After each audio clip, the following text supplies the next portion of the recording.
Good evening, everyone. Today is Wednesday, June 14th, 2023. This is a meeting of the Gloucester School Committee. We are meeting at 6 p.m. at the Gloucester High School Library, 32 Leslie O. Johnson Road, Gloucester. As the recent amendments to the open meeting law allows, the school committee will continue to hold meetings remotely, although we meet in person. Adequate alternative access to the meeting is provided through the Zoom link below. The public may not physically attend this meeting, but every effort will be made to allow the public to view and listen to the meeting in real time and participate when necessary. The mission of Gloucester Public Schools is for all students to be successful, engaged, lifelong learners. With us, we have Mayor Greg Berga, member Sam Watson, myself, Kathy Clancy, members Melissa Texera, Prince, Laura Weeson, also member, Superintendent Ben Lemus, Assistant Superintendent Amy Pascarello, and Roberta Eason, our Human Resources Director, and Maria Puglisi, our Reporting Secretary. We are going into executive session. Pursuant to executive session purpose 3 of Mass General Law 39, Section 23B, to discuss collective bargaining with Gloucester Association of Educational Support Professionals, the Teamsters Food Service Workers, and the Teamsters Transportation Workers, and the Gloucester Teachers Association. And I so move. Second. Roll call vote, please. Chairperson Clancy. Yes. Ms. Prince. Yes. Mayor Berga. Yes. Ms. Watson. Yes. Ms. Wilson. Yes. And we will return to open session to conduct the open session business as soon as we are done. Good evening, everyone. We are back in session. This is the Gloucester School Committee, and I ask that you stand and salute the flag.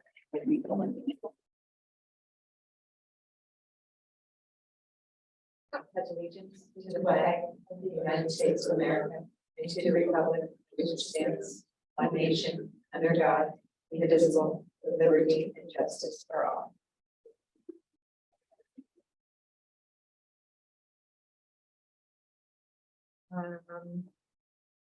First item of business is oral communications. If there is anybody in attendance that would like to speak, now is your opportunity. Okay, seeing none, we will move on to recognitions. Anybody have recognitions? I do. But go ahead. Sorry, give me a second because I had to take a picture of it. So I just have to find it. So if anyone else has one, I just reminded me. I got it. Go ahead, Laura. I just want to recognize the staff and PTO of Beaman for an extremely intensely good field day, including our backyard growers friends. And also that week, concert, the K-5 spring concerts at Beaman. So it was a very intense week for staff and for families. And just want to call out what an amazing celebration it was of being back doing these things. Anyone else? Melissa? I kind of want to start a new tradition, start tonight. We have a bunch of teachers that are retiring and I just wanted to say thank you and name their names and years. Sure. And I'm probably going to say half these names incorrectly, so forgive me. Starting off with Celestino Vasile for 38 years. Mala Polizia, 25 years. Janine Montgomery, 22 years. Deborah Bonds, 21 years. Teresa Danaher, 21 years. Amy Cole, 21 years. Caitlin Foley Sumner, 20 years. Patricia Hand, 20 years. Lynn Monroe, 19 years. Ellen Clark, 18 years. John Griffin, 12 years. Hugo Smith, 11 years. David McClellan, 10 years. And Maureen Machad, 6 years. Thank you very much for your years of service. Great. Okay. Anybody else? Just note one thing. So East Gloucester Elementary School closed its doors this week. Just think it's something to note and to really appreciate everyone there for generations and all they've done in that little building. And I just want to recognize the graduation ceremonies both at the middle school, which was much more casual and fun. And then the high school graduation, which had the jazz band and the chorus performing, which was really personalized and has the kids participate. And as always, the class officers do a great job running that graduation. And this guy was blue and there was no rain. The temperature was comfortable. So it was a lovely day, a really festive day. And everybody that organized that with all the graduates. Great. We do not have, the advisory council will start joining us after the summer. Next item is the consent agenda. Does anyone have anything they'd like to remove from the consent agenda? I move that we approve the consent agenda. Second, Maria, roll call vote, please. Chairperson Clancy, Yes. Ms. Prince, Yes. Mayor Verga, Yes. Ms. Watson. Yes, and Ms. Weason. Yes. Next item of business is deliberations on education issues and superintendent's report. All right, we're on some guests tonight, so and from background growers. So Haley,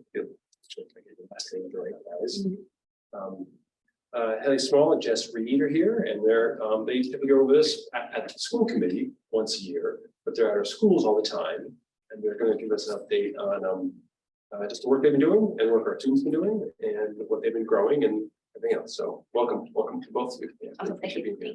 And Maria will put up your slide. I'll pass this up in the meantime. I will try to put up. Yeah, I believe in you. And if you're feeling more culinary, so this is a flyer that went home with families, absolutely. Just some of our faster facts about our school year. We'll go a little more in depth, but we're also time. And on the back, if you're feeling a little culinary, get inspired by some of that summer produce, all the recipes that we served in the kitchen. Well, and if you remember the little flip book that we made last year that I was printing and folding together, these are them.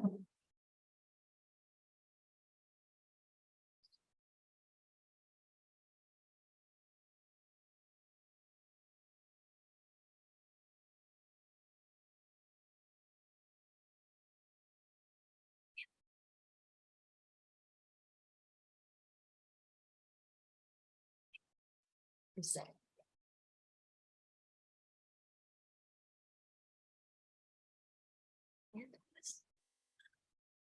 All right, so it's really actually exciting to be doing this again another time. I was talking a lot with Jess this past week as we were preparing this presentation about where we were at last year, and last year was myself, Meg Stratton, who is a familiar face to many of you as she had been a previous school programs director, had been with us, and we had our new executive director, Allison, for the first time. So now having Jess, who was our program coordinator actually for the past couple of years, who's now the programs director, and also myself still getting to continue in this role and getting to kind of increase the recidivism that we've got with our programmings, where it's now another year. Amy didn't need to meet me again, Laura didn't need to meet me again, none of you needed to meet me again.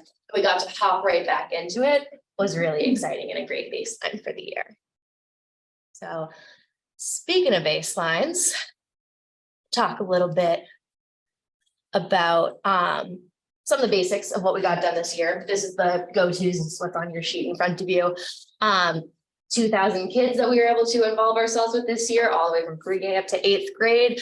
130 teachers and staff were involved in our programmings. We had over 103 parents and families volunteer their time with us, which was really fantastic to see.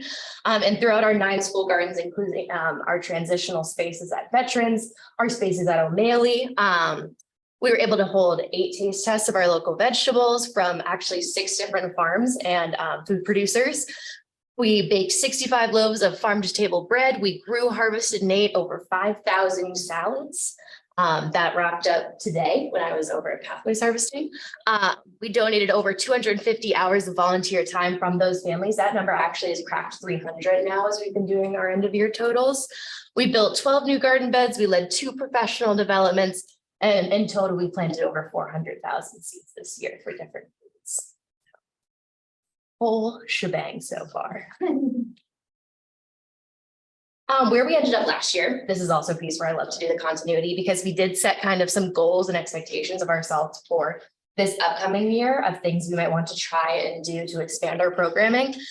We wanted to look specifically into providing professional development opportunities for staff, teachers. Kitchens in particular was a focus for us.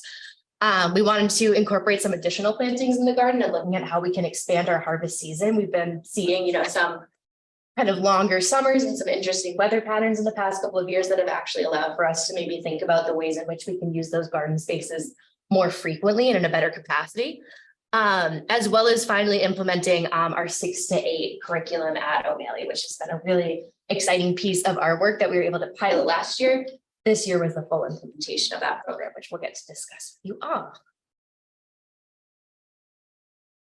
So for professional development opportunities for kitchen managers and staff, we were able to lead 2 professional development workshops this year. One, Greg reached out to us in his infinite wisdom with the O'Malley's big professional development day, where teachers are allowed to kind of self-select what they want to run. We ran how to build a garden bed for, I think we had 16 teachers who came and all got to work. There's Mr. Levine from Beeman. We got a couple other folks in there who all helped build 2 new garden beds that are at the O'Malley space and got to learn how to do it themselves, as well as kind of consulting with us about their own growing projects. While we love to work with the kids, it's also really important for us, to continue to invest into our teachers within the district, especially with all the support that they show us. We also were able to lead and co-teach a workshop with Mary Foote, who is the East Gloucester kitchen manager. She and I were contacted by the Mass Farm to School program, and we were able to lead a program around project-based learning in the cafeteria and the classroom around our really successful school food environment that we have at East Gloucester and will continue to have at East Vets.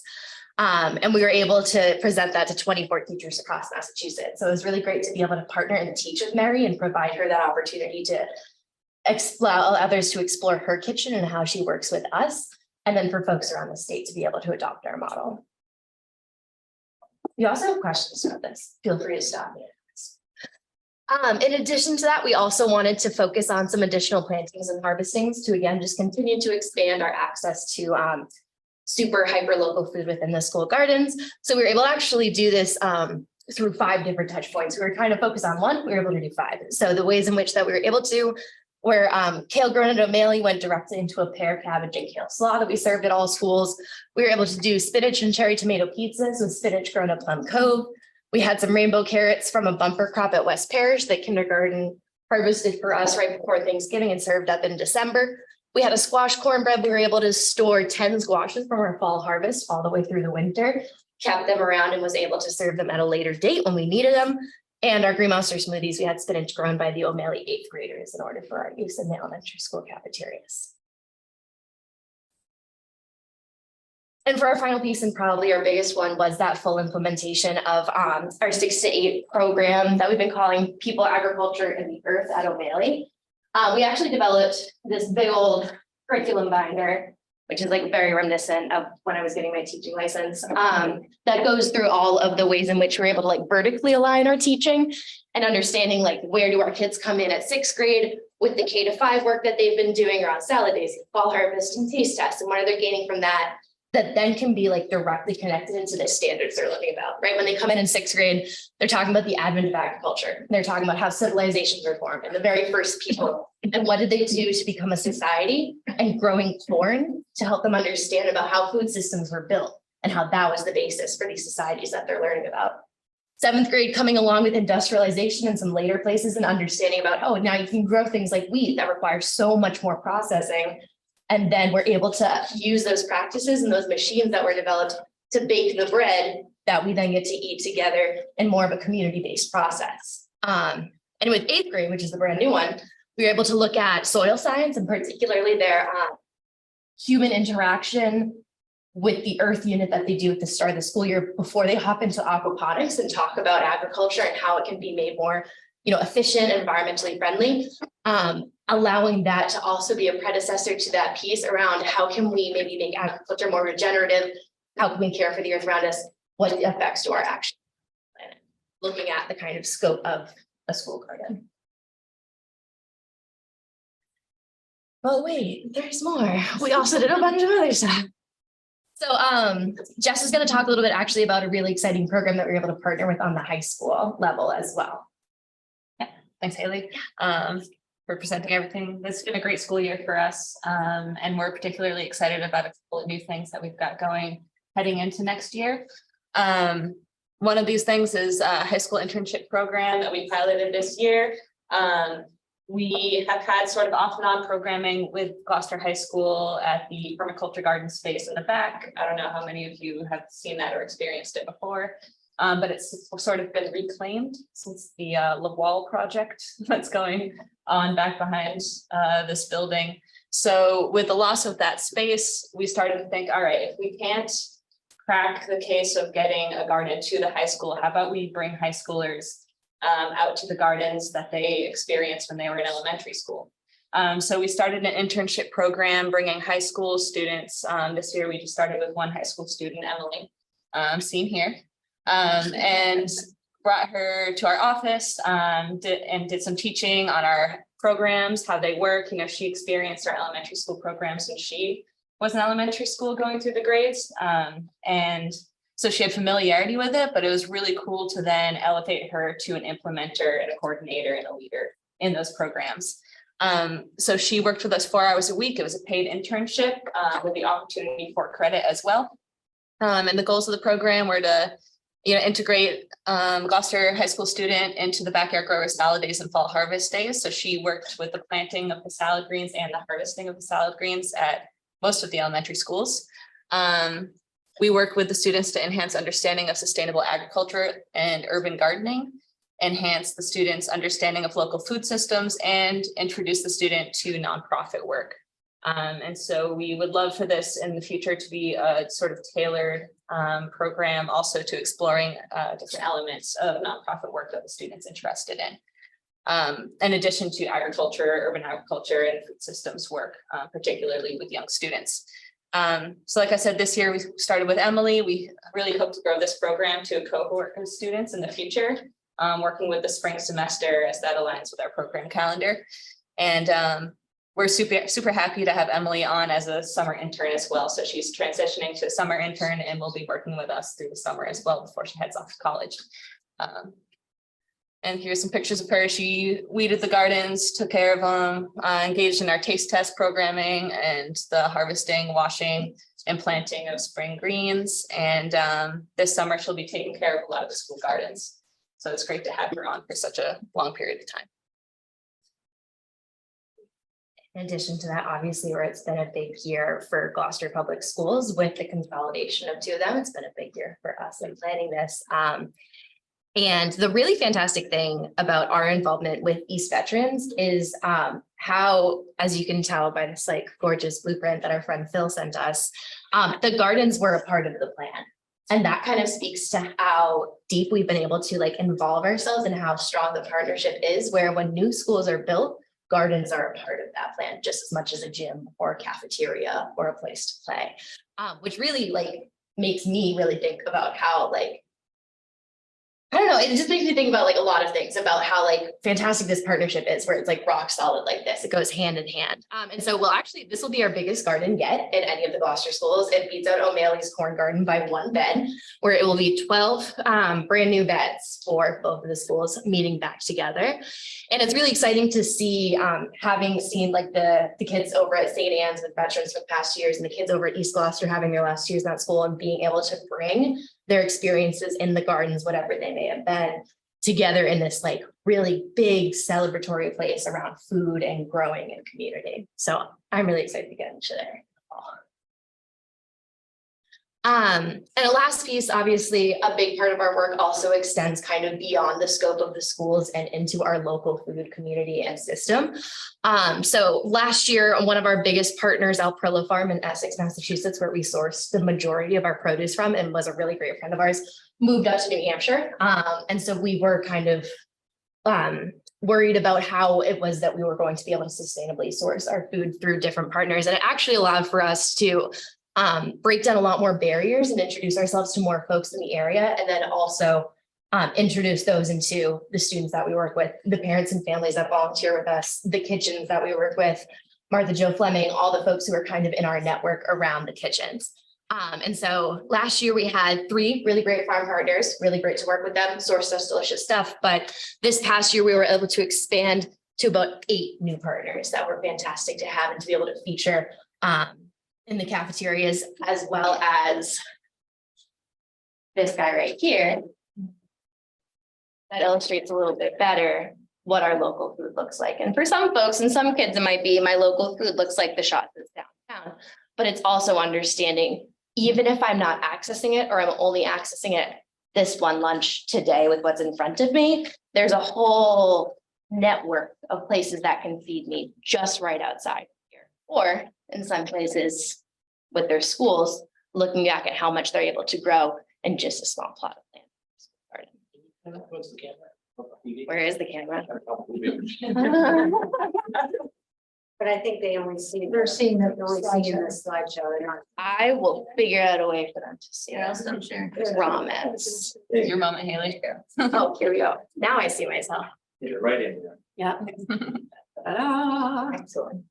Yeah, really neat. We got to add it on as the year kind of went for kids to kind of see and also look back to like things that they enjoy, things they liked making. And for a lot of kids, it was like finding their school on the map and being like, oh my gosh, we did grow a lot of things this year. Being like, yeah, exactly. You have the power to be able to do that and the capacity to do that within your school. Isn't that great? So for what's next now that we've been able to accomplish all that we want to and more for this past school year, we're looking at specifically continuing expanding our internship program at GHS, as well as with East Veterans, building up a strong community of families and volunteers to match that.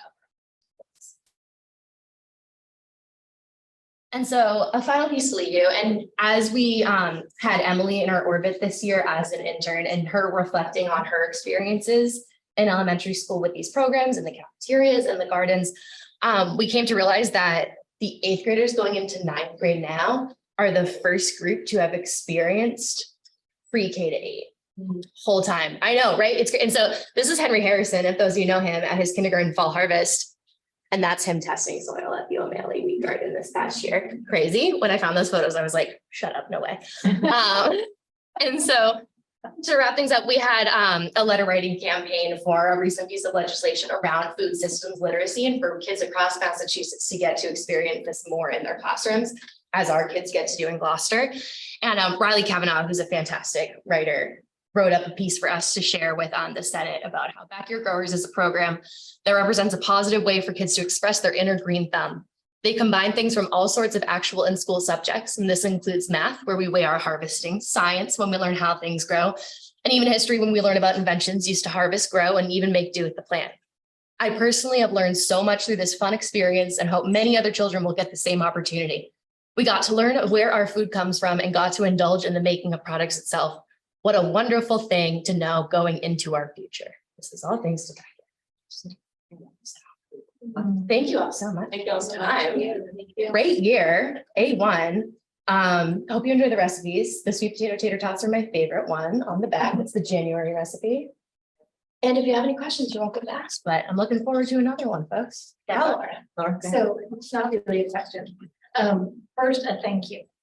Because you all bring so much to Gloucester Public Schools. And one thing that I think many of us know, but is in addition to all the like food knowledge and understanding of how our food grows, you also bring trusted adults into the building. We have so many and you're more.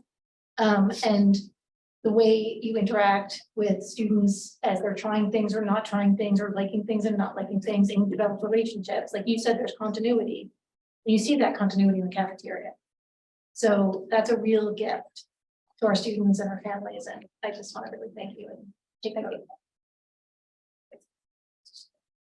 Any other questions? Any other questions? It's great that you're everywhere in our schools. Thank you so much. Thank you, everyone. folks. Appreciate it. Thank you both very much. Thanks for the recipes too.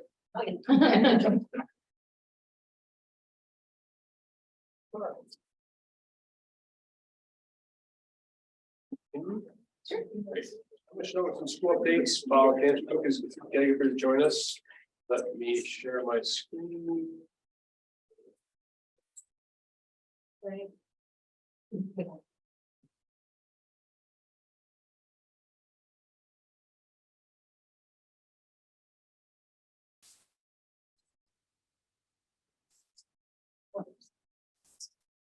Okay, so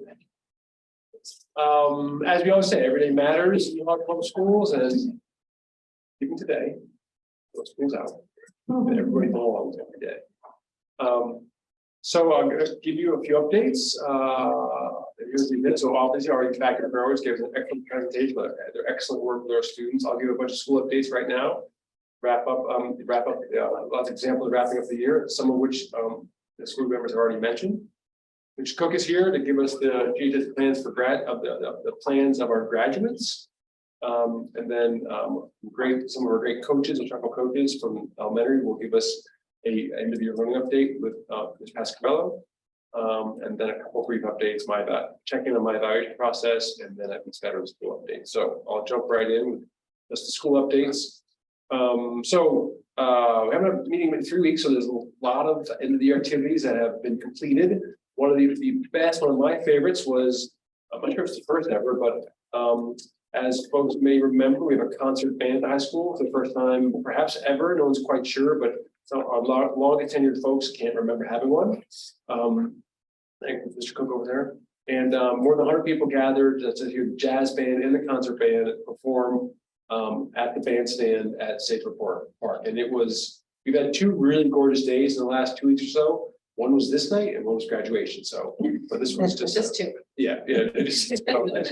Unfortunately, but we hit them right on some of them. So we're just, led by Cole Lundquist, just a gorgeous night, great music, and really, it also the sound was really good because it can be difficult outside, and then they also gave a nice presentation to Mr. Lundquist because it was his birthday. And everyone sang it my birthday, which is also nice. So another meeting with the GHS Book Awards and Special Recognition Awards. So you can see, I think this might be a partial list, but that's when we give out a number of awards, scholarships, books to folks who. Mr. Cook, do they apply? Do we name? How does this work? We name them, yeah. We name them. Okay, great. So you can see. And then this year we had some additional ones as well, so some new ones and also some long-standing ones, but really ranging from college book awards to local organizations to alumni groups, and then also for performance on MCAS as well as merit scholarships. So nice, intimate award night in terms of those. There's Emily Gossam winning Society of Women in Engineering Award. Finian Wall getting the highest score on the mathematics MCAS. Also, O'Malley Middle School, quite a number of events. There's civics projects and symposiums. So this is the 8th grade civics project. I think it's the 3rd year they've done it. I believe they've done it the first year here. But this is connected to the Massachusetts State frameworks. The civics project is sort of an expectation, with just more pictures. Here's John Ovalle wrote a letter to Congress of Moulton asking about making an effort to create lower inflation. We have so many wide variety of projects, and the projects, all of them require the students to do something, reach out to people, learn the topic first of all, then reach out to others in order to try to affect or impact or push for change. So I could guess there about cleaning up harbor pollution here in Gloucester, Giselle Maria, tackling the issue of overhunting, but just a lot of projects. And I think the one common denominator was there were topics the kids really cared about. So you saw really guys. Here a couple more. Finn Costa wanting to address potholes, and then Kiara Crew concerned about overbuilding. But you get a glimpse of the sort of wide variety of topics that kids engage with and learn about. Also, the middle school drama club spring showcase. So they did various songs and from different musicals and musicals. And you'll see some of those, you might recognize them, but another example of performing arts at O'Malley and also GHS really taking off and really not only coming back to where they were, but going beyond that. So great job, and more involvement from the O'Malley kids in drama and performing. And then we'll go through some of the elementary schools here. So the last school to give this musical was Plum Cove. You can see they're about somewhere near 101 Dalmatians on the stage there. They're not quite that many. On the right are the narrating dogs. So I believe there's a Scotty, you can see in the kilt. There's a Corgi, which has a crown on. And a poodle and a boxer. Boxer has boxing gloves on. That makes sense. So also again, once put on led by Heidi Dallin, who just is such a help for and worked with most of our schools on the musicals, and it was a great performance of Plum Cove there. Then the Plum Cove 5th grade recognition ceremony. So Dan Jewett instituted this a few years ago, and you have the 5th graders there ready to march around the circle. They had some fun as well, which was nice. And there you have the one of the 5th graders receiving her certificate from Mr. Jewett. And one nice thing about the way that is all schools do their ceremonies in different ways. And Plum is outside the circle, and they have all the kids out there cheering on. I think this is the first year the kids started to make signs in support of their classmates, their older classmates. Great. Veteran School had its one of its. So another thing that came back this year was sort of learning nights or demonstration nights across all the schools, as well as all the award nights at the high school. And so veterans version of this is a 5th grade wax museum. So that's where students learn about a particular historical figure, dress up as, and portray that person to family members. There's Hayden Palazola. He studied Martin Luther King Jr.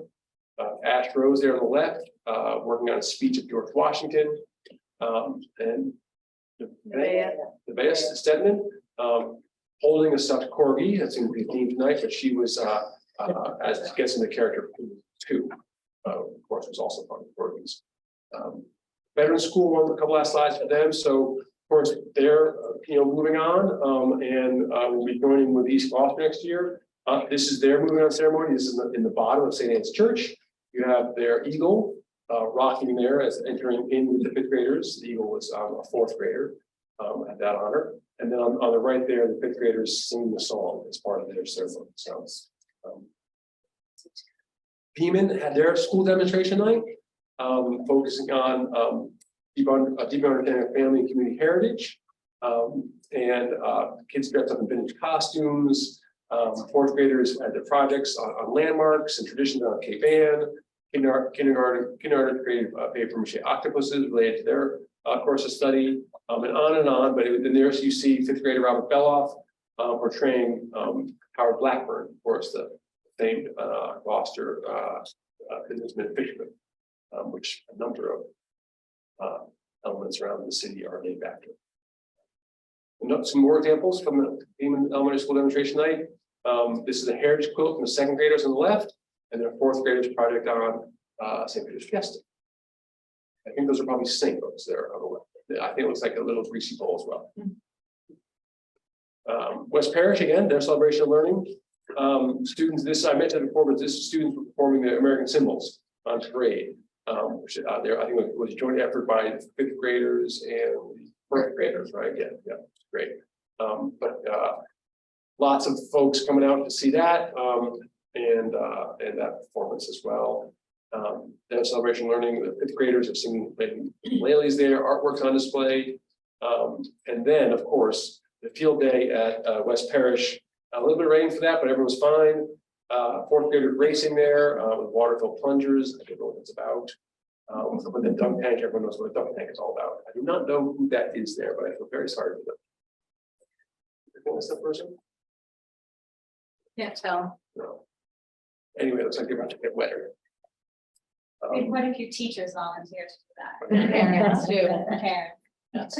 The Beeman's Elementary School Field Day, one of the most interesting or ambitious or worrisome perhaps events is the Beeman water slide. Going down the hill there, you can see, it looks safe.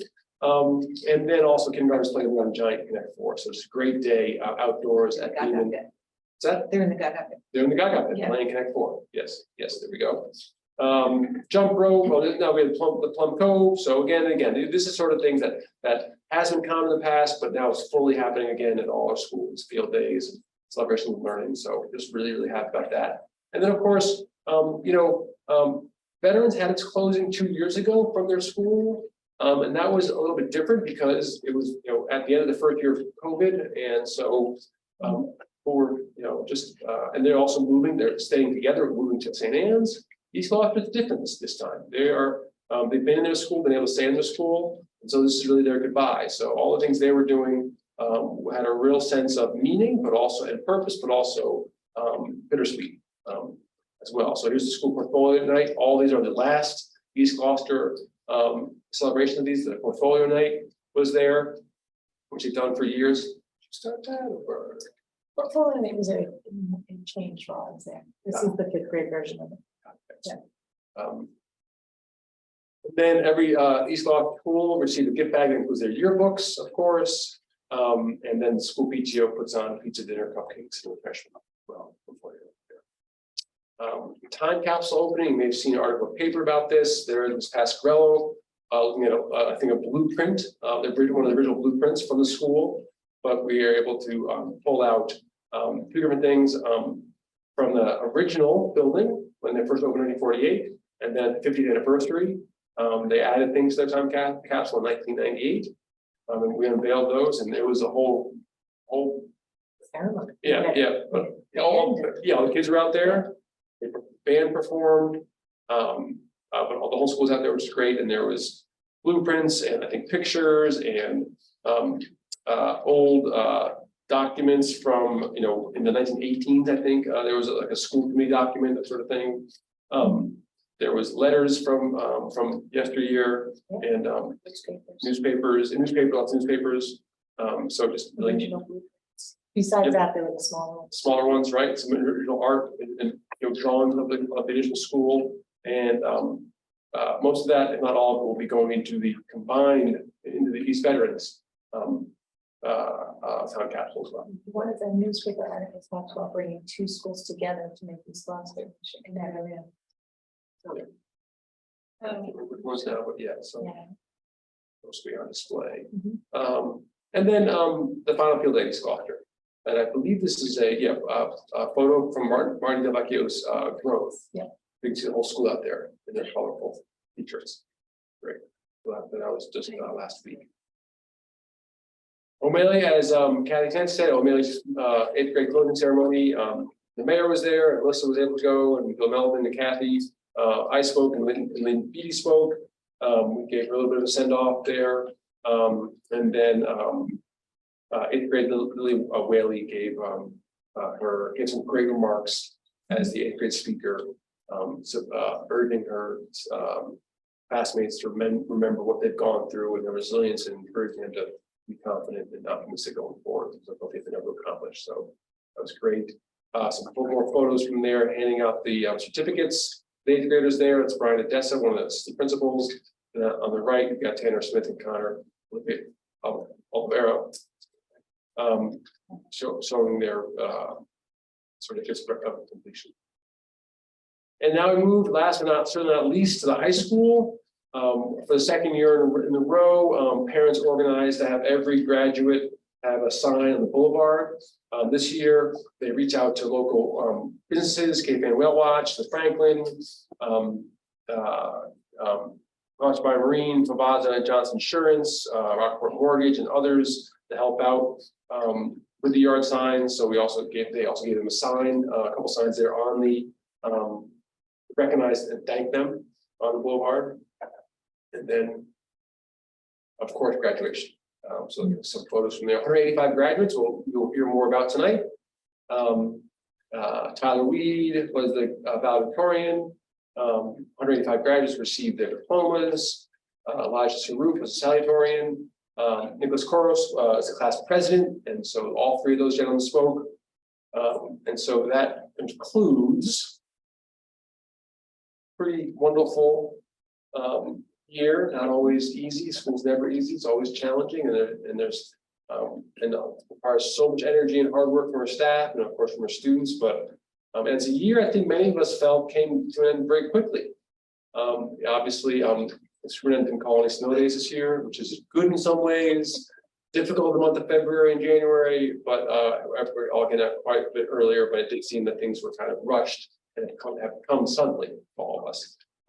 But I'm sure that there are about 2,800 kids out there from pretty good today, so, and a lot of Saturdays too. So From there, I will, I just want to Yes, comment, yeah. Melissa and I were saying, when we get on the committee, some of these things that are happening regularly, I mean, Bedford Growers is one example, but if any drama or music happened after school, it didn't happen in school. And so even at the high school, the theater productions were, kind of everything was after school. There was no education during the school. So we've added a drama teacher at the high school. I think it was part-time way back, and music teachers at the high school and the middle school.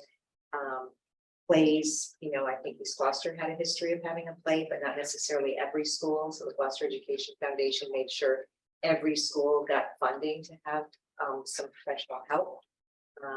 And John Saruf, Elijah's dad, helped out some of the schools to encourage them to pick a play and help find a director. I mean, there's just so many things that, thank goodness, now they're taken for granted. But what amazing experiences that are now predictable, expected, and better than ever. So thanks for the great summary. yeah, and then chorus is coming back to O'Malley next year as a class. Well, so just another example of how it's happening during the school day, and therefore every child has a chance to participate.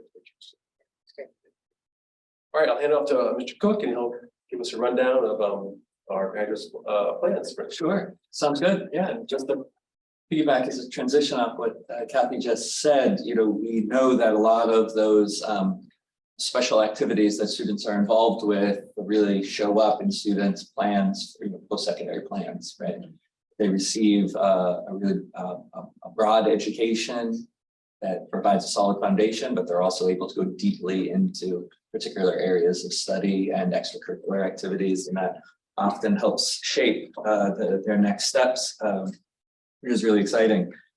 So I think Ben had shared with you all an earlier version of where graduates are heading, and we are continuing to harvest more information as some decisions are being made now, right?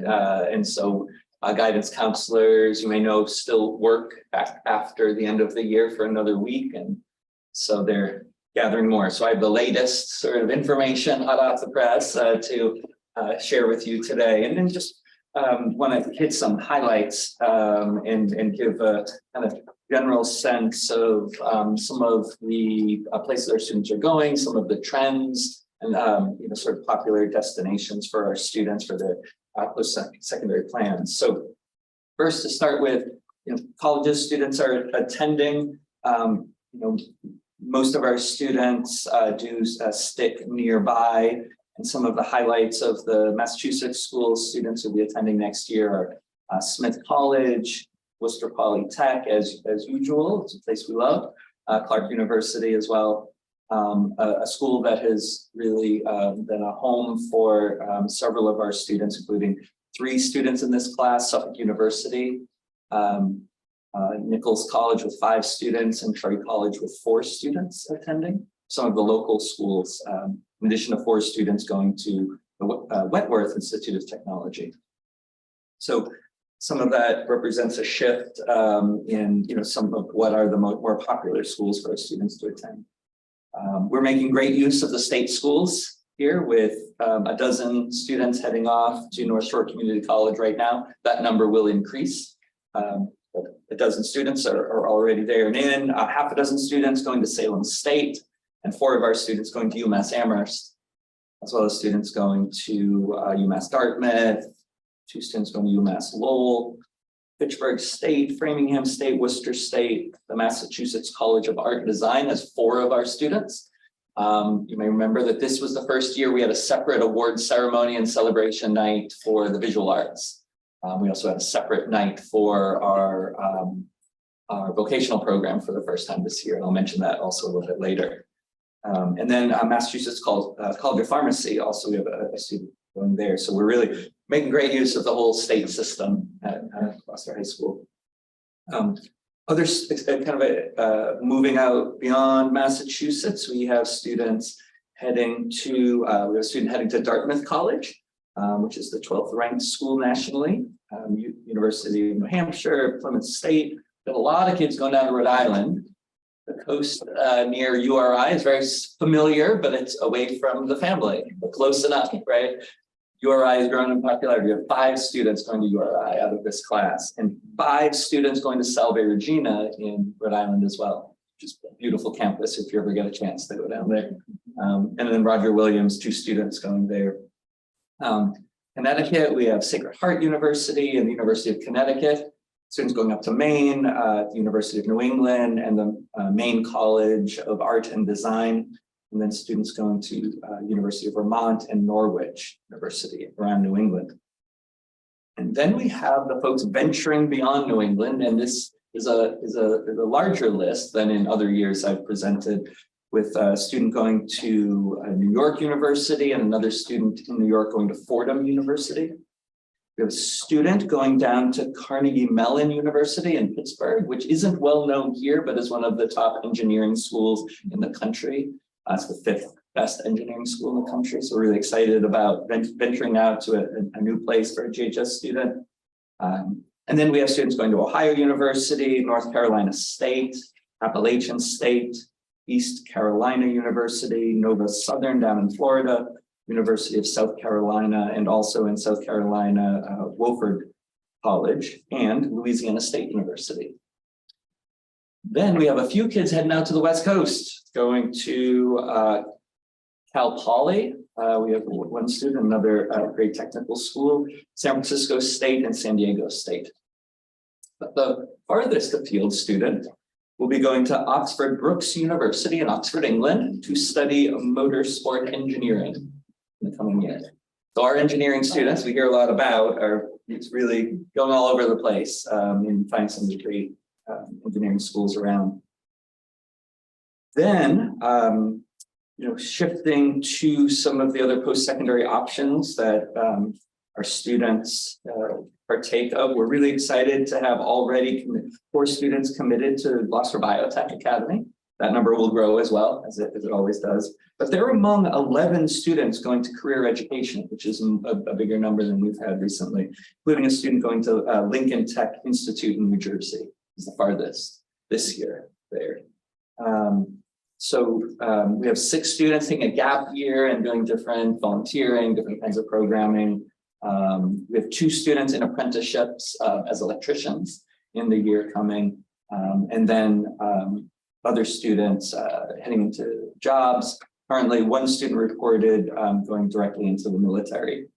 But with this number, again, counselors are working to solidify some plans for students, so some of those numbers will grow as we wrap things up. So, really excited about some of the specialized places students are finding that are a little bit farther afield than in the past. It's a good sign, right? Going to venture forth and find the perfect fit. Students find that they're able to maybe get into a school that would be a reach locally, but because a school somewhere else may need some New Englanders to have a more diverse class, the students are able to get into another level of school elsewhere.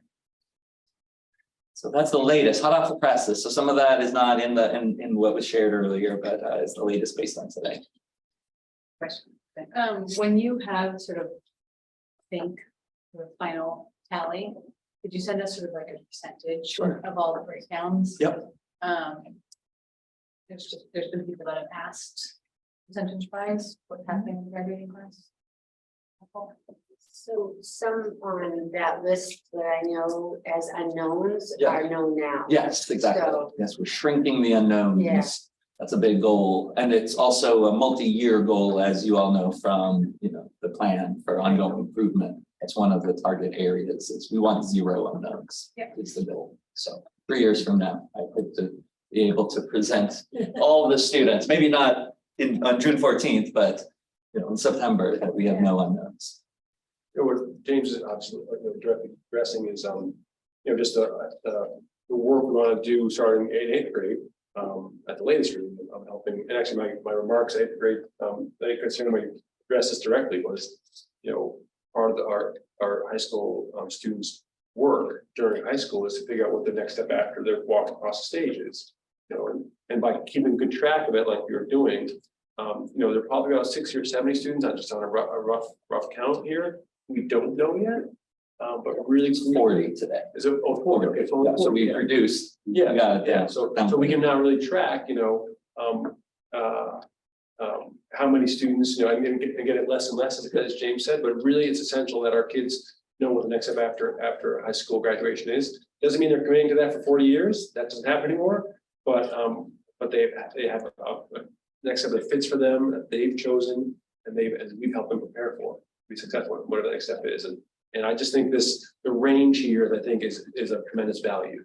We want our students and our families to know that there are many options for them to pursue after high school. All of them can lead to lives where they're contributing to their communities, and that we really want to make sure that they're thinking about it and being intentional about it. And whether they decide that as a ninth grader or as a second semester, senior, that's okay. But we really want to make sure they know what the next step is after graduation. Really important.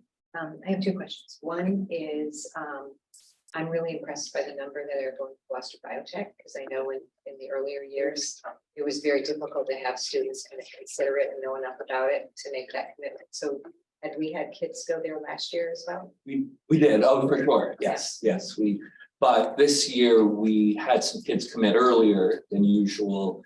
We did a lot of bringing our students during the school day to open houses rather than sort of relying on them to go to, to sort of like set it up and then they go, right? We were doing more of a warm handoff to people. And then having them come here as well. We've very much expanded and as you heard from Brenda Waslick, some of the work she's done to bring folks in to the school goes beyond vocational students. Right. Also, other students, when it's during homeroom time, all students are invited. So she's able to get, students in front of more diverse careers and hear about pathways in a way that, so we're using the homeroom time, which we didn't have Is previously. that open to all grades too? Yes. Yeah, Yep, excellent. yep. Okay, my second question is, I am really impressed with the variety of schools that these kids are going to. What do you attribute that to? Do you think families are kind of saying, let's take a longer drive? Do you think the kids are kind of a little more, self-motivated to look into it? I mean, is there any common theme? I just see such a wider range. There are different stories. Some are coming from families that have connections in other parts of the country. Some are the students using Naviance, the Naviance tool, the online tool that really helps target this area of interest and what are the possible schools. So they're not just relying on what they know from the community and where people have gone, but are using the tool that points out that there are other desirable places for the things they're interested in. And I do think, I think our guidance counselors are really, doing some intense work in this area. We've completely overhauled the curriculum where students do their choice, their sort of inventory of interests and connecting to choices. And so I think some of that is also, so counselors also have a part to play in when a student has done some of the Naviance work, leaning into that and helping provide them with resources and more information about some of the schools, so it doesn't feel foreign or strange to be looking at these. But it's like, of course we're looking at this because you're interested in this area. This is a good school, and we'll take a look at it. So I think a combination of three things. Seems like this year there's a lot more scholarship money available from the families that I talk to, which opens opportunities for schools that didn't think they could go to. And I can't help but wonder if COVID played something on this, where they were in lockdown for a little while, not lockdown, not going out, but limited. Now they just want to school. But that's exciting in a way. I mean, because it runs counter to some of the other things that we're seeing, which is folks being averse to social situations because they had less socialization at key moments. So it's exciting to think of students taking what's a risk to go farther afield, perhaps. I also the trend of students attending schools in clumps. We also see more of like 4, 5, 6, 3 students going to certain schools, which is also an interesting trend that that would of course happen at UMass Amherst and Salem State, but we're seeing it at more other schools, which is interesting. Sort of like supporting each other in going to these places, right? As kind of a core group to leave Gloucester, but go with some other folks, you know, so you know what you're getting into. So that's another trend, but we're very excited about seeing this the curriculum and the work we're doing now and what it looks like for next year's students and the next year's students and so on going forward. Thank you. Sure. Thank you for having me. It's one of my favorite things to do. Talk about all the great places students are going. We've also been hosting the students who are coming back to visit. And so it's been very exciting the festive season. Maybe that's something we take pictures of next year. Right. So some of the students who come back and talk about their experiences. And of course, the best thing to hear is when they feel well prepared, right? They feel like I have a roommate who went to a prep school and is asking me questions about our Calculus 3 homework. Right, those kinds of things are awesome to hear. So I'd like to share those with you. Thank you. Thank you. Yeah. Thank you. And it's a testimony. It is, there's so much work that goes in all this, you know, not by the students, families also as well. You know, our teachers, as you mentioned, guidance counselors more and more certainly as it shifts up the curriculum there and the learning, but that's really is so many pieces that go into these kids making these decisions and then taking the next step. It's my testament to just the support and then including yourself. So thank you. Everybody. Great. Thank you.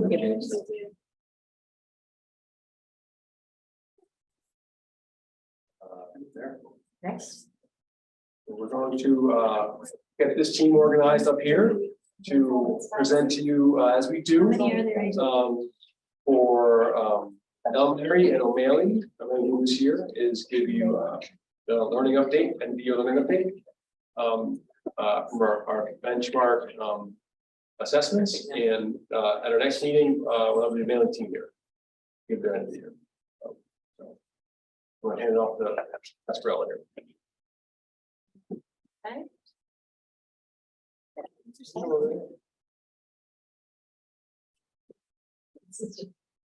I want to welcome Mimi Einhorn from West Parrot, math coach, and Kristen Person from East Gloucester and Veterans math coach. Adriana Rickman, West Parish literacy coach, and Nancy Francis, East Gloucester literacy coach. Where's Shannon? Oh, Shannon Borowski. Sorry, I didn't look that far down. Sorry, math coach from Beaman. I think I was missing somebody. Sorry, Shannon. That's all right. Okay, so I'm gonna take the lead, but they are gonna answer all your questions and kind of chime in when needed. So we have our literacy and math updates for this year. And we're gonna start with literacy. So if we look at, so you know this year, obviously you've heard a lot about the implementation of Wit and Wisdom, and we're at various stages at different schools. We have approximately half of our teachers implementing Wit and Wisdom, and the other half implementing year one next year. Slightly more implementing this year than we have, but and the way that came about was through the pilot program. Teachers who piloted were offered to implement first. So it wasn't an even split of where the implementation was. So we're going to see some of that in some of the data when we go forward. However, for foundational skills, for foundations and geodes, that was implemented in grades K1 and 2 for geodes, and then K1, 2, and 3 for foundations. So the DIBELS data, we're going to see that's consistent. Every child had that in every classroom. So we're really happy to see if we look at our DIBELS data for a particular kindergarten. So this middle column or the first is fall, and then we have spring. So to see, for example, in kindergarten, we started with 25% in the red, and we're ending with 15. That's tremendous. And with DIBELS data, our goal is green. That's proficient. Blue is above advanced. So if we combine these two numbers, we started at 32% of kindergartners at or above grade level, and we ended with 75%. I mean, that is tremendous growth. So we're really happy to see that. And you can see similar growth in first grade. We're ending with 71% at or above grade level for Dibble's data, so that is excellent. It's very nice to see that the highest, the largest group in both these is the blue group. Above Yes, middle. so those students that at night, we're not just pushing our students that are struggling, we're pushing all of our students to grow. So that's what we're seeing now. So then we continue seeing second and third grade. We're seeing similar growth with 71% at or above in second grade. And with my quick math, 69% at or above in third grade. So we're seeing nice growth there. I just want to add, Yes. third please do. grade is always the time that we see a little dip rather than an increase in the area of fluency, because that's when we really start to tune into the vocabulary and comprehension even more, and we'll tell them to slow down and reread. So they take it to heart and you can see the impact of fluency scores, but they're really working tuning into the comprehension part. So don't get too worried that the growth is. That's expected in likely- fifth grade. Yeah, And then fourth and fifth, we have 68% at or above in fourth grade, and also 68% in different distribution in fifth grade. Yes. So every year, I think I bring this up from a long time. Wasn't it fourth grade that we struggled with in the past? So this is a good reflection of the new curriculum. I don't remember exactly So I what the wouldn't, issues were.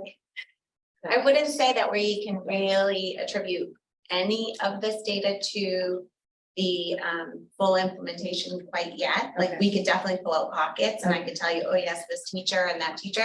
But for the sake of like looking at district data, it's really hard to determine the wit and wisdom impact in the fourth grade. Okay. Because not all teachers in the fourth grade. There is going to be a grade level that we can highlight and say that the growth is there because we know all teachers are doing it in the particular grade, but I'm gonna let That's you coming up. wait, yeah. You know, hold up on that. Okay. But as far as fourth grade goes, I do think that we're starting to see some improvement in that area. I do notice more of the dip happening in third grade for us a little bit. And I think that's because we're teaching the strategies a little sooner and, you know, they're doing a better job with it by fourth grade. Thank you. Getting it together. And then fifth grade. So why would the reds be increasing? So there's a lot that isn't shown in the data. We are getting more and more students coming to us with interactive learning, middle of the year, newcomers. So even, you know, one student is 2-3%, depending on the numbers. Sometimes in smaller schools, even a bigger percentage. So if we looked at the numbers, it's not as significant, and it really is attributed to when they joined us from, you know, a different city, not from school to school, but from somewhere else. And we're just picking them up, say in January, sometimes 3 weeks ago. And they're included in our data because all students are included in the data. So even though it looks like an increase, it's not necessarily the student to student. Okay, thank you. And we also have to remember it's a rising target, right? From fall, winter to spring. Right? The amount of words that they're expected to read, complexity of the text, all of that increases over the course of 3 marking periods. So there's also that. And so now we're going to move into the STAR data, which is only given grades 2 through 5. I'm going to give you a minute to look at the graphs before I move on, but this is looking at comprehension skills. And you'll notice that, you know, third grade looks pretty flat, fourth and fifth, I mean, some progress, but not as much. But we might notice something about second grade. So we cannot make any prediction or firm decision about this, but it's hopeful because what second grade is the one, because of how it played out, it is our one grade level that every second grade teacher taught wit and wisdom this year. So in third grade, where we see it flat, we can go to school. We wouldn't do it for purposes of this meeting, but we can look and see implementers where there's tremendous growth and people that are still haven't changed the curriculum yet, and there's not. And so that has leveled off third grade to be kind of even. But with second grade, with everyone implementing, We want to just focus on that data for a minute. So they're at 71% for DIBELS at or above grade level. In the fall, the percentile rank for comprehension went from 43.4 to 58%. That is a huge growth. And it's very promising to see that. To know that every second grader was experienced this new curriculum, and we're seeing some growth. So we're very hopeful that we're going to start to see more growth as we go forward. And just to point out, second grade, some of them are still learning to read. So to see such a, Yeah, we're getting a severe thunderstorm. Are we on? to see such a significant, We might not be able to. Yeah, we Yeah, have to we might have to stop. stop. But we're just taking a pause right now. Yeah. Definitely all speak. I got it. You said it, you jinxed it. Because I got a warning on my phone. She was but then like, I looked and it's like, oh, this was, He was sitting out when it a little while ago. Yeah, no, but it's my turn. Got the game going. Yeah. It's telling you to go to your first floor and seek shelter. Oh, sweet. We're on our. Yeah. The top block, right? Top block, mine doesn't care about me as much. Yeah, mine doesn't either. I think I'm at those things. Okay. Another channel. Usually boring stuff. Oh, yep. All right, are we on? Mhm. Okay. Then left. Do we, Sorry. does that mean we're all back on? Yes, we are. We'll look. Are the participants back on? Okay. We had 3 attendings. We had 4. Oh. Still recording? Yes. Well, they may have lost power. Maybe we should just say, I think one left after the names they say noticed presentation. maybe we should just tell attendees that for the record, we might lose power again. Yeah, anybody on that's dialing in? We obviously are having a thunderstorm around here, so we may drop out again, but we'll keep trying to reconnect, and we pause our meeting while we are not connected, so you haven't missed anything. Unless it's for more than Unless it's for more than what, 20 minutes. 20 minutes, and then we may be done, but we hope not. All right, so let's talk fast. I like it. Go Yeah. for it. So we're hopeful with second grade. Right? Did you have more to say? No, I just think that it's important to point out, so if you're looking at the DIBELS data, which is on the left with the blue, green, yellow, and red, you're really thinking about students who are still learning to decode and starting to put pieces together for fluency. And if you're looking at the STAR, then they've already gotten to that point, which we like to say 80 words or better, that they're per minute, that they're reading, and they can really start to dive into the vocabulary and comprehension. So to see this growth in second grade is very promising, because it means that we're doing it efficiently, yeah, and effectively. And so some other literacy with big news. We mentioned it when it was we accepted the grant, but we are part of DESE's high quality instructional materials grant, which was a $90,000 grant that they gave us, that we are using to support our literacy leaders and to support summer curriculum work. All of the PD from Great Minds for Wit and Wisdom has been paid for from this grant. We are going to be working to get our literacy coaches letters trained so that they are extending their knowledge as well to bring back to the districts. So that is an exciting purpose of the grant is to support evidence-based, culturally responsive, inclusive, and equitable implementation of high-quality materials, and to amplify the power of those materials. Yeah. This grant will provide funding to accelerate the implementation. Okay. Some unofficial news is we are getting signals that we will get a continuation, hopefully, grant of this to go into next year, that may be as much, if not more. So from this grant, so we got this grant, we applied in November, we were awarded it in March. DESE has provided us a consultant from Rivet Consulting. She's visited Gloucester twice. She has been a wonderful partner and is really advocating for us, and I think that is why DESE is really impressed with what we're doing here. And so she comes in, helps us with our implementation of professional development planning. I meet with her weekly, and the coaches bi-weekly with her. And we talk about our professional development and implementation plans.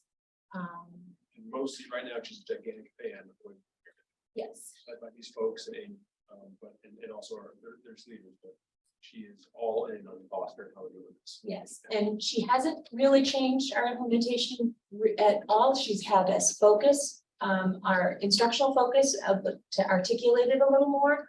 And she has been, she calls herself mostly our cheerleader and support system. And that support system has connected us with Bessie and some nice funding. So it's a wonderful support system to have. Yeah, so we are currently working on a literacy vision statement and starting PD for the summer. So our next steps, we already have full implementation of geodes and foundations, but in the fall, written wisdom will be fully implemented in year one in some places. We have a summer learning that will be starting up June 26th or 27th to help support students who are struggling.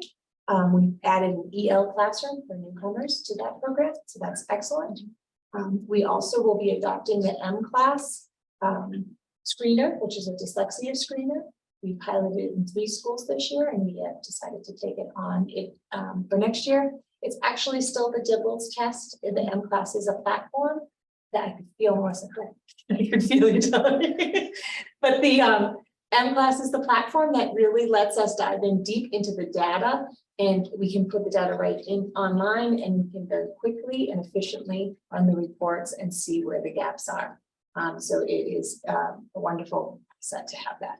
Yeah, I had to just make sure they knew that because I feel like every time we're here, and we're doing something different. Yes. So it's actually DIBELS. We're just, it's a really nice user-friendly iPad for the teachers, but the students still see the paper and pencil the same way. So it's really, yeah, exactly. So now everybody will be using it and we're really excited about it. But it does have additional subtests that we'll be testing out, which we think will be valuable. And West Parish and some teachers from Veteran School we had our training on this past Monday. And all of the teachers that will be administering it were very excited by it as well. So more time in front of and teaching students and working with in interventions as opposed to the actual testing time. So it really cuts down on that time testing and more time for our learning and teaching. Do we know what percentage of our students have dyslexia? We Is it a could figure that out, bigger amount, or we don't know because that's what the M class is for? but I would say the So average M is. class is a dyslexia screener, so it will not diagnose a student with dyslexia. It will show us if a student has indicators that there might be a concern. And even if a student has indicators, that gives us a concern, it doesn't mean we don't diagnose it with dyslexia. What it does is it drives our instruction. It tells us what interventions we can provide. It tells us the amount of repetition and practice that a student might need, and how to best meet the needs of those students. So we could tell you how many warning signs came up from the screener, but it does not diagnose. There's nationally average, if they say 1 out of 10 students, 1 out of 5, and we would be no different than anywhere else. And basically dyslexia is just a word for saying they struggle to read. Right. So if a student struggles to read, then we make sure that we give them the intervention that they need to be successful. So, And the earlier we can identify students that are struggling to read, the earlier we can provide interventions, and the more growth they can have. And we've been doing that for the last 10, 20 years with DIBELS anyway. Right. But M class does give us some newer subtests that will vocabulary. Specifically, will give us more information about the language side of that piece of it, the language-based learning disability, and a rapid armamentized naming piece that has to do with the efficiency, the ability to rapidly pull something from memory, use it within your working memory, and then place it back in there. So this isn't a new So, tool, it's just a New way of better doing tool. it. Yeah. more We're- efficient way of doing it. Really. we're ahead of the curve with Yeah. the dyslexia screenings. It's like the big buzzwords now, but we've been doing it a while. Yeah, but this is a faster way to administer the test, and we can get back to interventions faster. Just because we're on the topic of dyslexia, so how has anything changed since the implementation of early screening in Massachusetts being a requirement in Gloucester? Not No. much, Not much. No. not much. I think that we're making sure that, you know, everybody's aware, because I think as coaches, it's something that we've always been doing, but making sure people make the connection that this is actually what it means, like, because if we, it makes me want to draw the reading brain so badly right now, but I'm gonna restrain for the sake of time.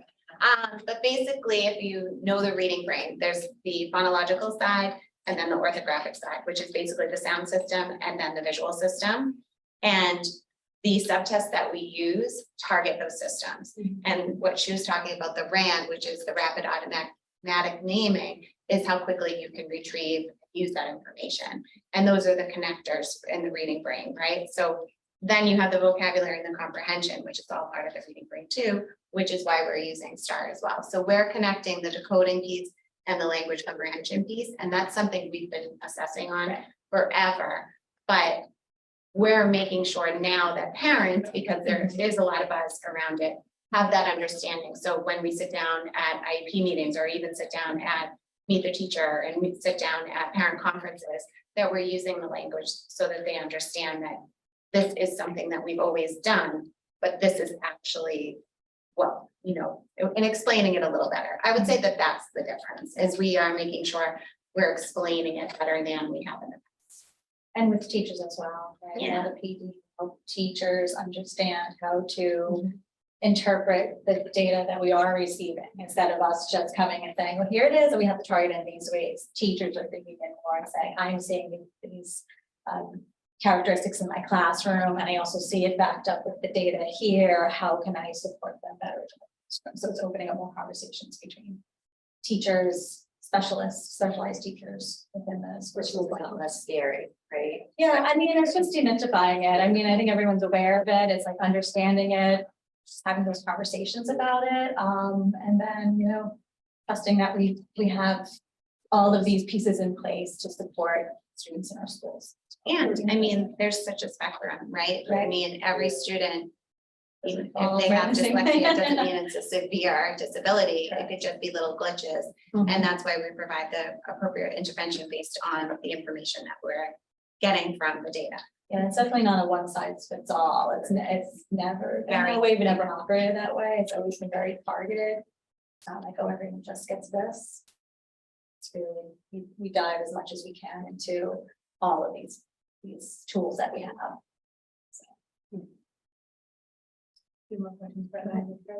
Anybody else have questions? Go ahead. So you had said, like, we get this data. Teachers have some feedback, right? They're saying, okay, I'm noticing this, that aligns with the data. How do you loop parents in, and when do you loop parents into that conversation? Teachers have those conversations with parents through teacher conferences, reaching out to parents as needed. We don't have like. I don't want to speak for the other schools. I know Like, it's we so have a hard to sit have down. these conversations. Right, Because I I feel don't like every speak for- school needs It's it a little differently, yeah. but I can speak to at East Gloucester, we have the conversation with the teacher at the first data meeting, then we implement and include the interventionist and the parent. Then at the parent conference, it's a discussion whether they're making effective progress or not. And then they usually say, and you can ask Mrs. Francis if you have further questions. So we start that conversation. Some will email me, some will not. So then I send home the information from the data. And then I will check in if there's any questions, and we just kind of tailor it to the particular needs of the student and the parent, right? So not every parent will ask further questions and some will. And then we meet again in our data meeting in January, and then we meet again at the parent conference. And I attend IEP meetings with any students who have reading disabilities as well. So, and this might just be sort of a comment, I don't know if it's for you, question for you.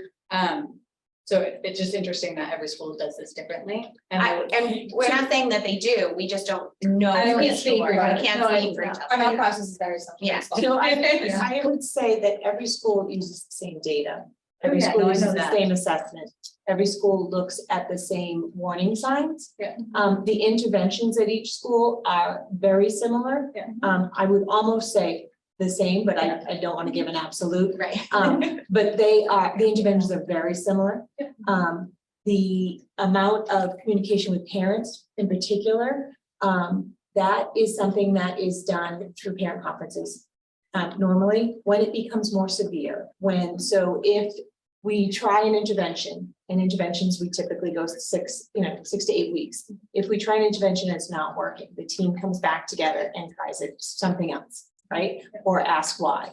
Do they need a different intervention? Do they need more of it? Do they need a longer time? Sometimes they need less of a time. Sometimes they need 5 minutes every day, right? They need it more consistent, right? So the coaches are very skilled in making those recommendations and implementing it. And it's when those interventions aren't making effective progress, then the team can go to a child study process and then bring the parents in beyond the parent conference, right?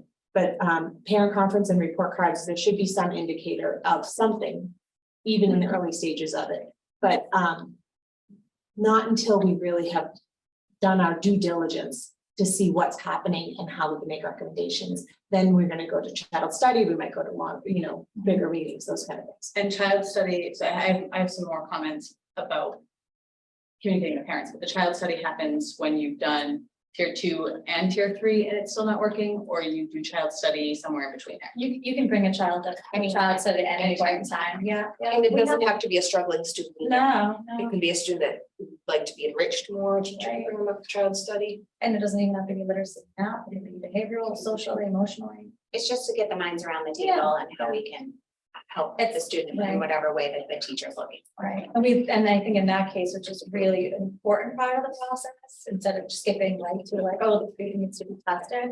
Because really at that table, you have, at least at our school, you have the principal, special education teachers, coaches, other teachers, speech and language, like everyone comes around, assessment counselor, everyone comes around to say, oh, well, there's also this happening here, and I see this happening here. So we really look at the whole child as opposed to just saying, it's just this one thing here. And sometimes it's not just that one piece, it's just based on literacy. So that child study process is really important. I know we value it. But that's communicated to parents. About the child study And child study doesn't necessarily need testing. No. No, It means No. maybe you need, somebody else's expertise. exactly. Yeah, I mean, last time you guys were here, I said, what I would love to see is just sort of more consistent approach and a more regular communication with parents around some of this data, just because we have it and you guys are such an important part of our team and not every parent knows that you're here. I've had these conversations with many parents and they don't really quite understand this process. And to me, this feels like such an important process of our schools and such a strength of our schools.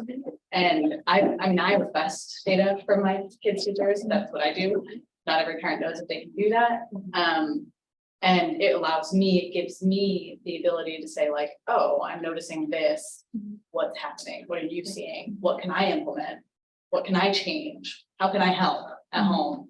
And I think every parent needs to be sort of afforded that possibility to just be able to step in more. Right, and I think like more support. Absolutely, and I think like we talked about the last time we were here was we felt like next year would be the perfect time to start implementing that. So when we come together, we meet now even through the summer every couple of weeks as literacy coaches and we create agendas. And we can absolutely start that because we are now in the same place as a district starting next year. We haven't been there yet, right? So we're still a work in progress too. But I think that is a goal that we can absolutely set for ourselves because now we can say universally we are using Foundations, Geodes and When Wisdom. So the data will mean the same thing. Whereas before we were assessing, but all using different instruction. So we were having very different conversations because we couldn't really rely on what the data was telling us and then have a conversation throughout the district to say, here's what the breakdowns are because we were all using our own things in pockets. We were doing good things, but we're doing better. So I feel like now is a great time that we can start sending home the data and having real conversations about what we need. And even I noticed in the metrics that were presented to us for our improvement plan.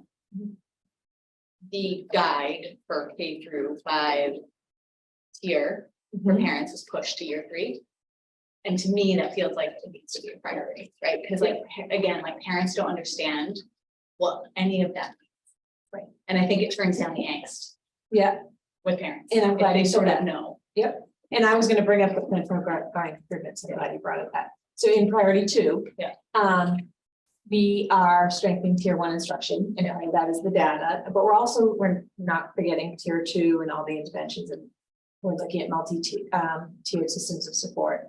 As Melissa said, we needed to level the curriculum across the board, right? And we've done that, we're doing that. Yeah. And it is in year 3 about the outreach, but that was not, doesn't mean we're not gonna start prior to that. We have a committee connecting the regular and general ed, and our goals next year is to start to publicize things like the DCAP and really make that public and start to unify the multi-tiered systems of support across the districts and to share that out with families. I think the goal to have it as the goal to let it out is on year 3. That doesn't mean we're not going to talk to families at the same time. So yes, that's something we're building towards. And I do think, just like rolling out the curriculum, we want to roll out those things too, because the last thing we want is, well, they do it differently over at Beam and then they do it at East Gloucester. We've been there, we've done that. It gets really tricky for us. Yeah. We don't want that again. So I think it's just like the slow rollout for the curriculum. We have to do it slowly and thoughtfully and think about what information we're sharing and making sure we understand what we're sharing. Yeah, I mean, Right, because like, it's not just sending home a report card, right? And where there's like a narrative to back up all of those pieces. So like, by sending. None of it makes sense. Yeah, like an education around it, of course, I mean, yeah. And we have those conversations with those families that we have primarily concerns with those students, but it sounds like then you're looking for like having everyone or. Yeah, because it's a strength of our district. And I Yeah. think that parents need to see the work that's going into play and like, what are the different levels of intervention that we offer? And I do think it's probably shared, but parents don't even want, because in report cards, it would say meeting or exceeding standards or expectations or, benchmarks. And when they send home, information, they use that language, but we need to better communicate what all that language means. And I will just say, plug for Wit and Wisdom. I'm a parent of a first grader in a group. There's 3 classes of first grade, and we were the only ones that had Wit and Wisdom, and it was a very different experience. For me as a parent, that I think some other people in the first grade classrooms in a really good way. So I would just say that really looking forward to everybody being able to experience it. It's really fun to watch them come home with some really interesting words and. Right. Yeah. Good to hear. Well done. Yep. Uh, I just have a quick question, Okay, just go ahead. based on what's being communicated, and this is a little bit. Anyway, I don't mean to, but when you said that the report cards indicate, sort of meeting and exceeding expectations.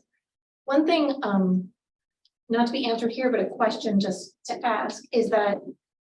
As a parent, I know that if I see 3s or whatever I see. It's actually not, it's not always clear what they mean. In the sense that at the beginning of the year, there's one thing and then something else mid-year, and I've been told at different points, it's to show progress, et cetera, et cetera. But I think as we communicate with parents, the meanings of those numbers or a little bit, I don't know what it means, if it means like something that goes home with report cards or something else, because I think I look at those numbers, I looked at them this week. And, it's just not a clear, it's not a real clear thing about telling about how your child is doing. Because it's obviously for its purpose, it's sort of generic. But also there's ways in which you guys, my understanding is that the teachers are assigning numbers, which have to do with which part of the year it is, wanting to show growth, things like that. And I think there's some sort of hidden meanings there, or maybe there's not, but there's some information I think parents would probably benefit from about how to read those numbers. So just to clarify, it's a standard-based report card, so it's whether or not they're meeting or exceeding the standards. So, and if they're not, they're developing towards that standard, so that would be the 2. So 2 is developing towards the standard, 3 is you have met the standard. Grade level. Grade End level, of the year. right, the end of the year.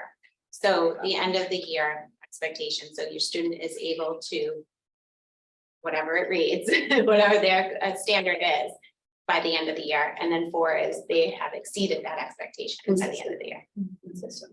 And, you know, just to say, when I got the data, the report card reflected what we saw today, right? So that's just another plug for like sharing data, right? Because I was like, oh, I see, Right, this is where it's reflected, right? And that was very helpful. So it's just sort of another way, I think, to your point of just understanding what that report card means. But Laura, I'm just clear, with your comment there, or question, is that about what Melissa just described, having it clearer, the parent in some way, that's what that means? You know, is that, I'm not sure that what you're pointing out or not. I think, and I could have misunderstood 100%.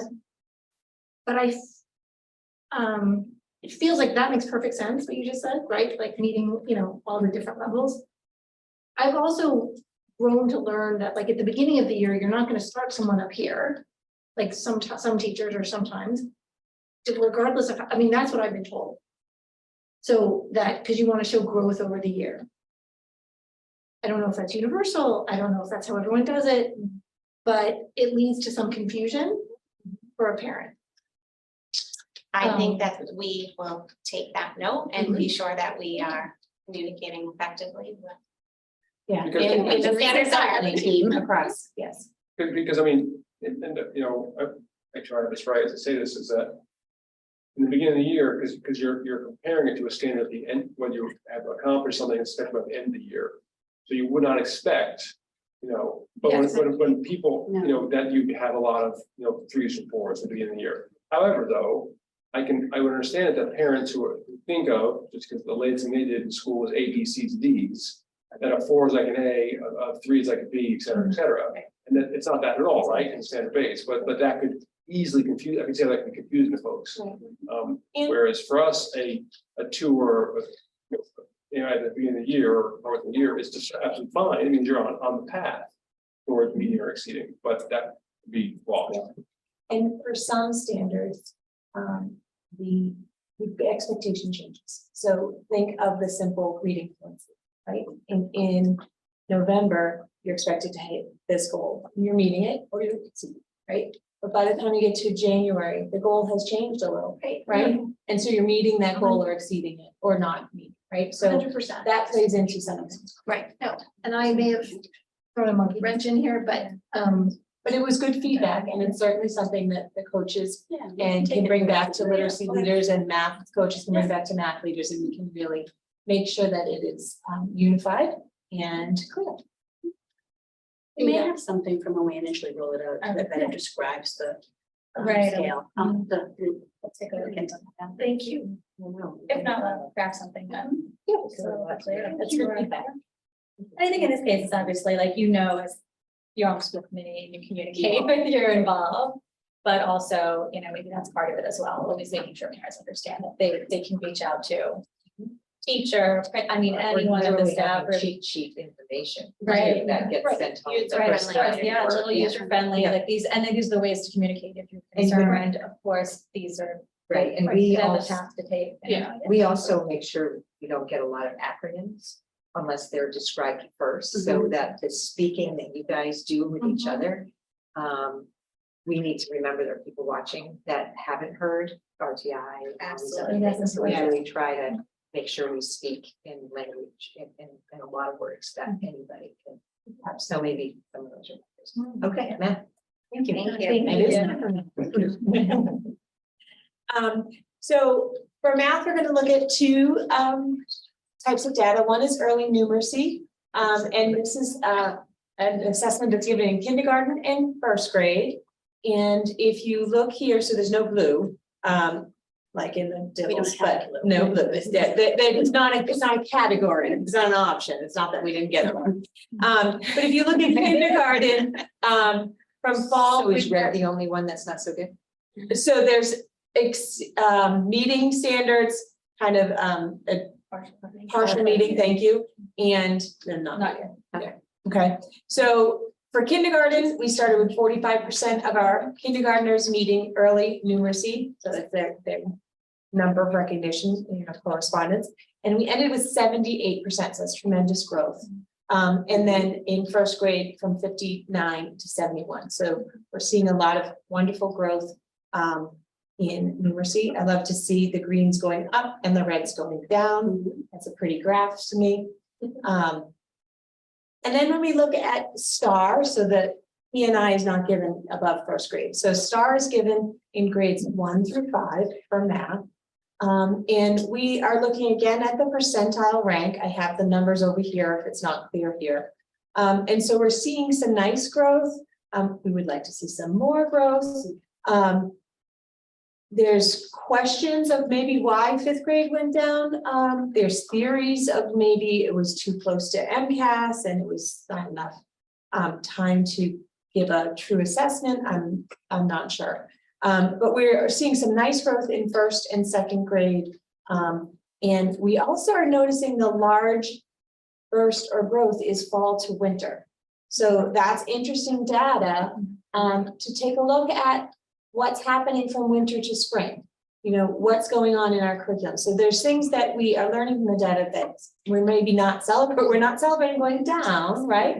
But that's information that's going to help us form our instruction and change what we're doing. I wish we could present our March and April scores because those are the best. Yeah, so the progress monitoring was going up. And then one theory was that the school year ended early because snow days, right? And then it's your fault. And so it was MCAS, and then like the next day or next week, we're now benchmark testing, right? And there's some testing fatigue that could come into that. So one school didn't do it that way, and I know we talked, but maybe we're all going to try to, some additional schools are going to try to change the dates to see if that should have access. So I did talk about that at my meetings with my fifth team, and have my team was willing to try to move it to match what another school did to see if we see a change in that next year. So Yeah. Would you explain that, Kristen? Like doing benchmark testing at a different time around MCAS?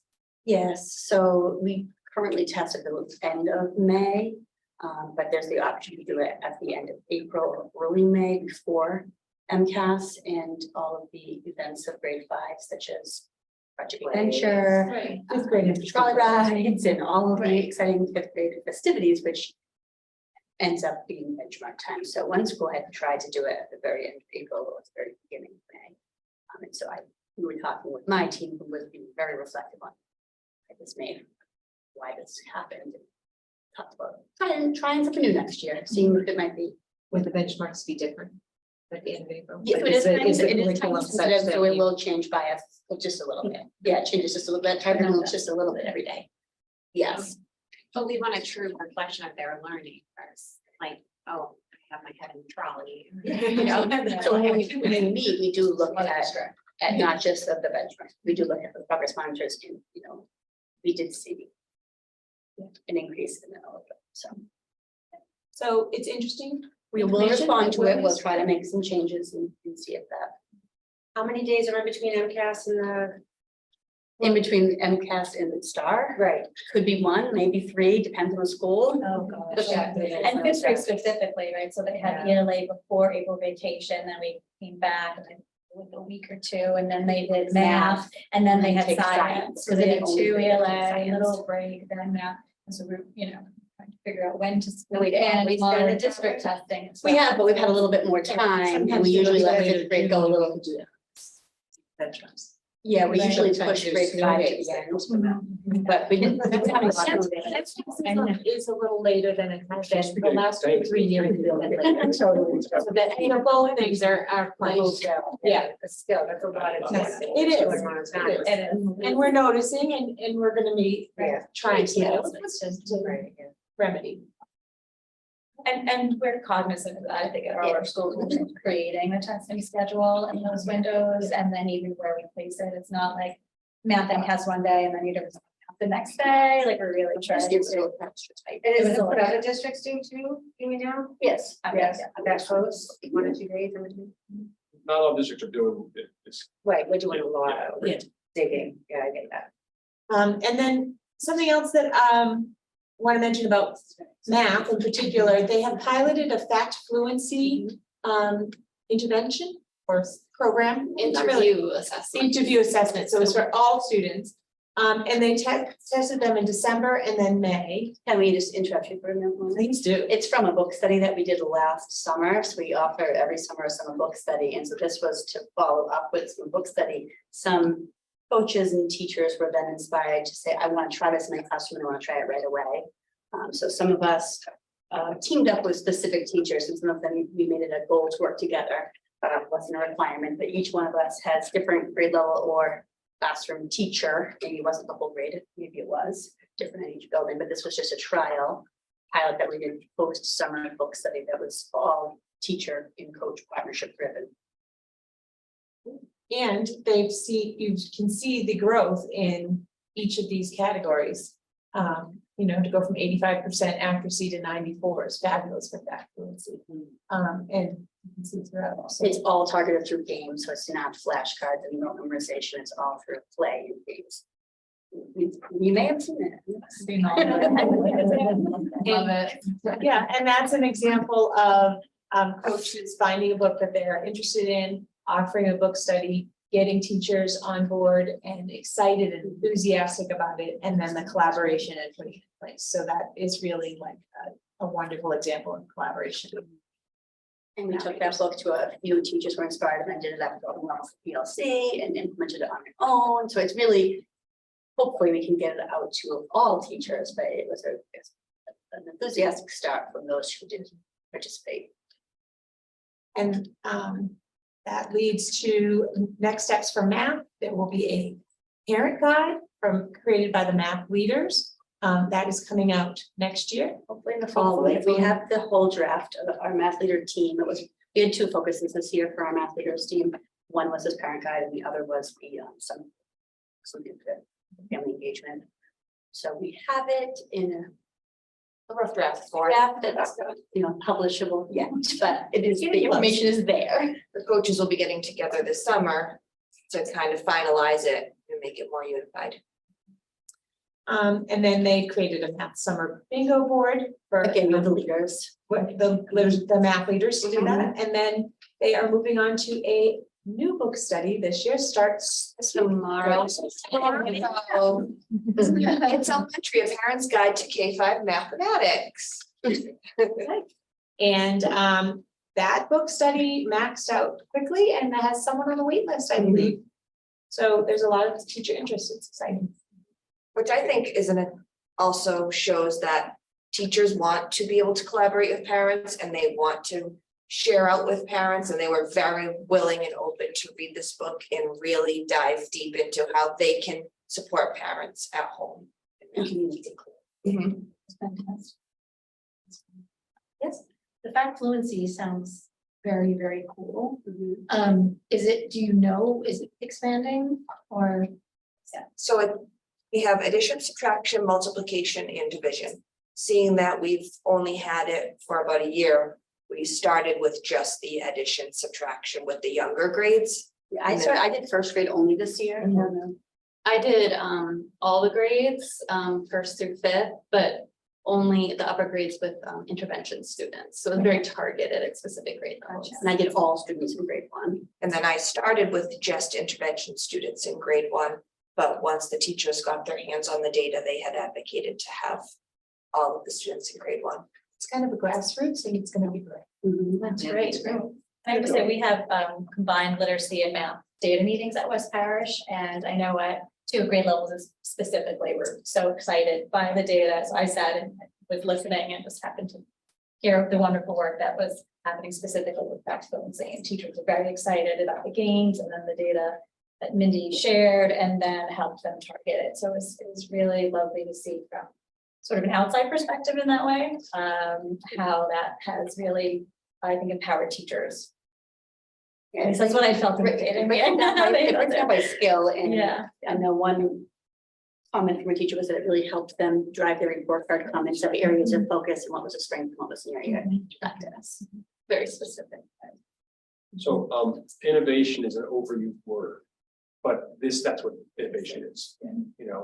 Folks, professionals working together with some ideas. They learn any variety of place, in this case, a book study, but then having different pockets, small ones, but doing it in a variety of ways.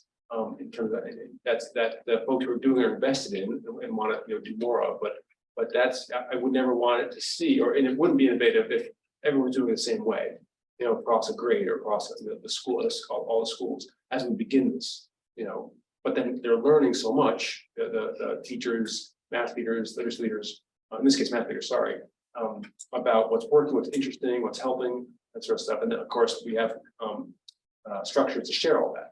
Well, so, but that really, this is a perfect example of what innovation looks like in schools. Sorry. Well, no, because as you're saying, all these amazing things, like through different things, and I know a lot of it's, especially when it comes to parent communication, it's coming home in folders. One thing I've observed is that the older they get, the less parents see from folders. I have a fifth grader. Right, so, I just, as I'm listening, I'm thinking about all the things that do come home.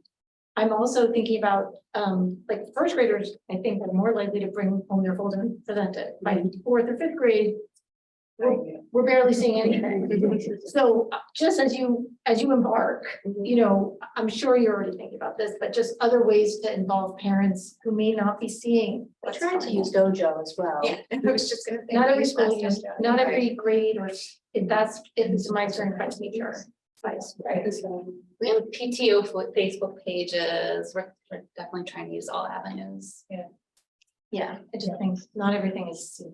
That's not the And truthfully, even with this, how we kind of piloted, the teachers, parents didn't see this data because it was so new and so fresh. And we want to make sure that we are really honing in on everything and kind of perfectioning it before we submit So it. to parents would have families. seen the games come. Right. That's what I mean, The letter even the that accompanies games. it. But not. It the was just exact part of, data. it was just part of homework, Mhm. right? Like Right. the homework piece Yes. would include games. Cards or dice. like you would back.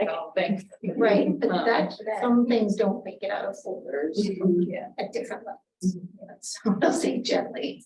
So I know at the Wit and Wisdom side, for Class Dojo, we were like doing little glimpses of videos, or I would write like what we saw in the classroom and things like that. I feel like sometimes in the world of technology, there's too much communication too sometimes that people miss because there's 15 things there too, so. It always been. It's hard to get the Right? balance. It's hard to get the balance. Because I've heard so many times, oh, I missed that, and I was like, oh, it wasn't an email, it was in Class Dojo. I mean, there's hundreds of things coming at us every day too, so maybe even a reminder like, hey, kids, open your folders. Like from the teachers too, like because we think we're communicating in all the ways, so it's good to hear that maybe just like as we're giving them the high five out the door to go to the bus, like remind them to do that as Right, well. sometimes the folder doesn't come home. I mean, for days. But the parents should be asking too, right? Yes, Let me of see your course. folder. Oh, yeah. What's but- new in your folder today? Hey, I have 2 boys, so, I sent it. we make it through the day sometimes. I counted the get it. days to read it to me, and then I had to say, did you? But I passed, but I knew it was. coming. Yeah, right.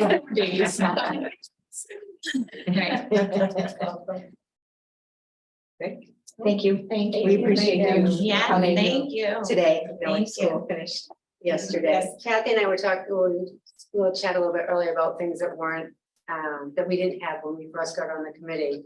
And one thing we can say we're proud of is this position and the enthusiasm that the positions that you have bring to the school and all the good that's going on. It's made a tremendous difference in the past year. So we can't thank you enough for the work that you're doing. It's great. It's gonna be very exciting to share the merger information next year. It'll be a whole new world. Thank you very much. Thank you. Thank you. Okay, now. Have a good night, guys. Ready to stop. I was gonna say, I can still hear it up there. Have one person go get their car. I know. So that's on stairs. Bring the rest of you to yours. We're the last on the agenda for you. No. Never end. Thank you. Summer. Good summer. Thank you. Thank you. Good summer. Yes, thank you. So. Yeah, see you soon. Have a good summer. Okay, next item of. I think you wanted me to talk about one more thing. Okay, go ahead. As part of this update. Yep. So we are announcing a partnership with a platform called Solace. We have partnered with them through a grant from a mental health grant, social mental health grant. And what it is a service that is connected on our website and it is just started. It is, you can use a QR code and scan it. But it is a service where we can, and anyone can ask about connecting with mental health services.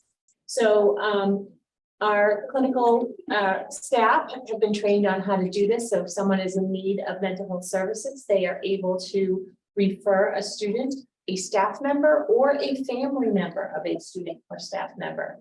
And what Solace does is they do not provide mental health services, but they connect the person with local providers. So sometimes we've seen students with a 9-month waiting list. So Solace works to shorten that.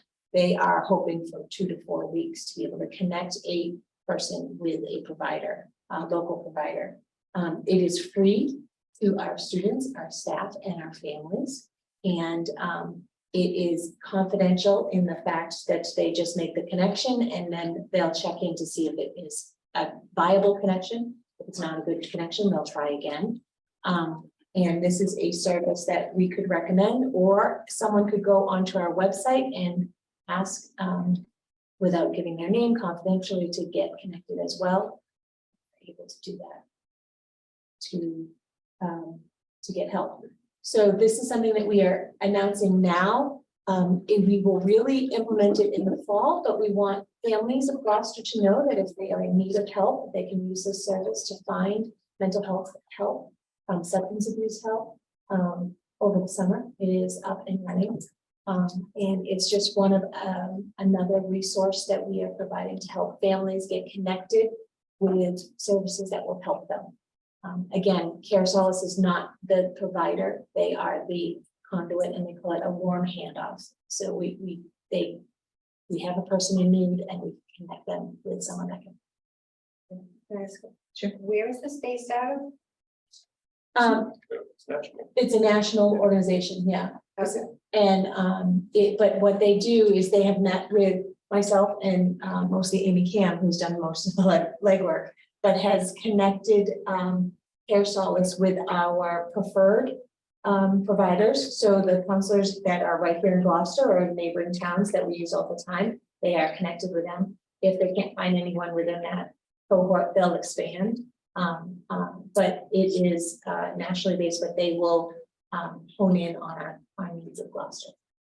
So instead of a parent getting on individual wait lists, this just says, here's this person Yeah, in so- need of help.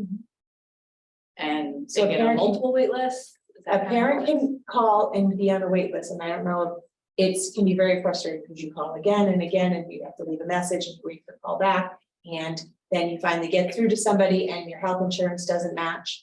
And then you have to try again.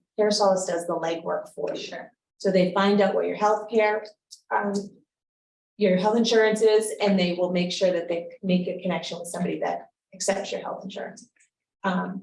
So it is something that we are piloting for the year. We're hopeful that their presentations are wonderful. Their reputation is wonderful. We've checked with some surrounding cities and towns that are using it. And it's something that we're going to try. And if it works, we'll maintain it.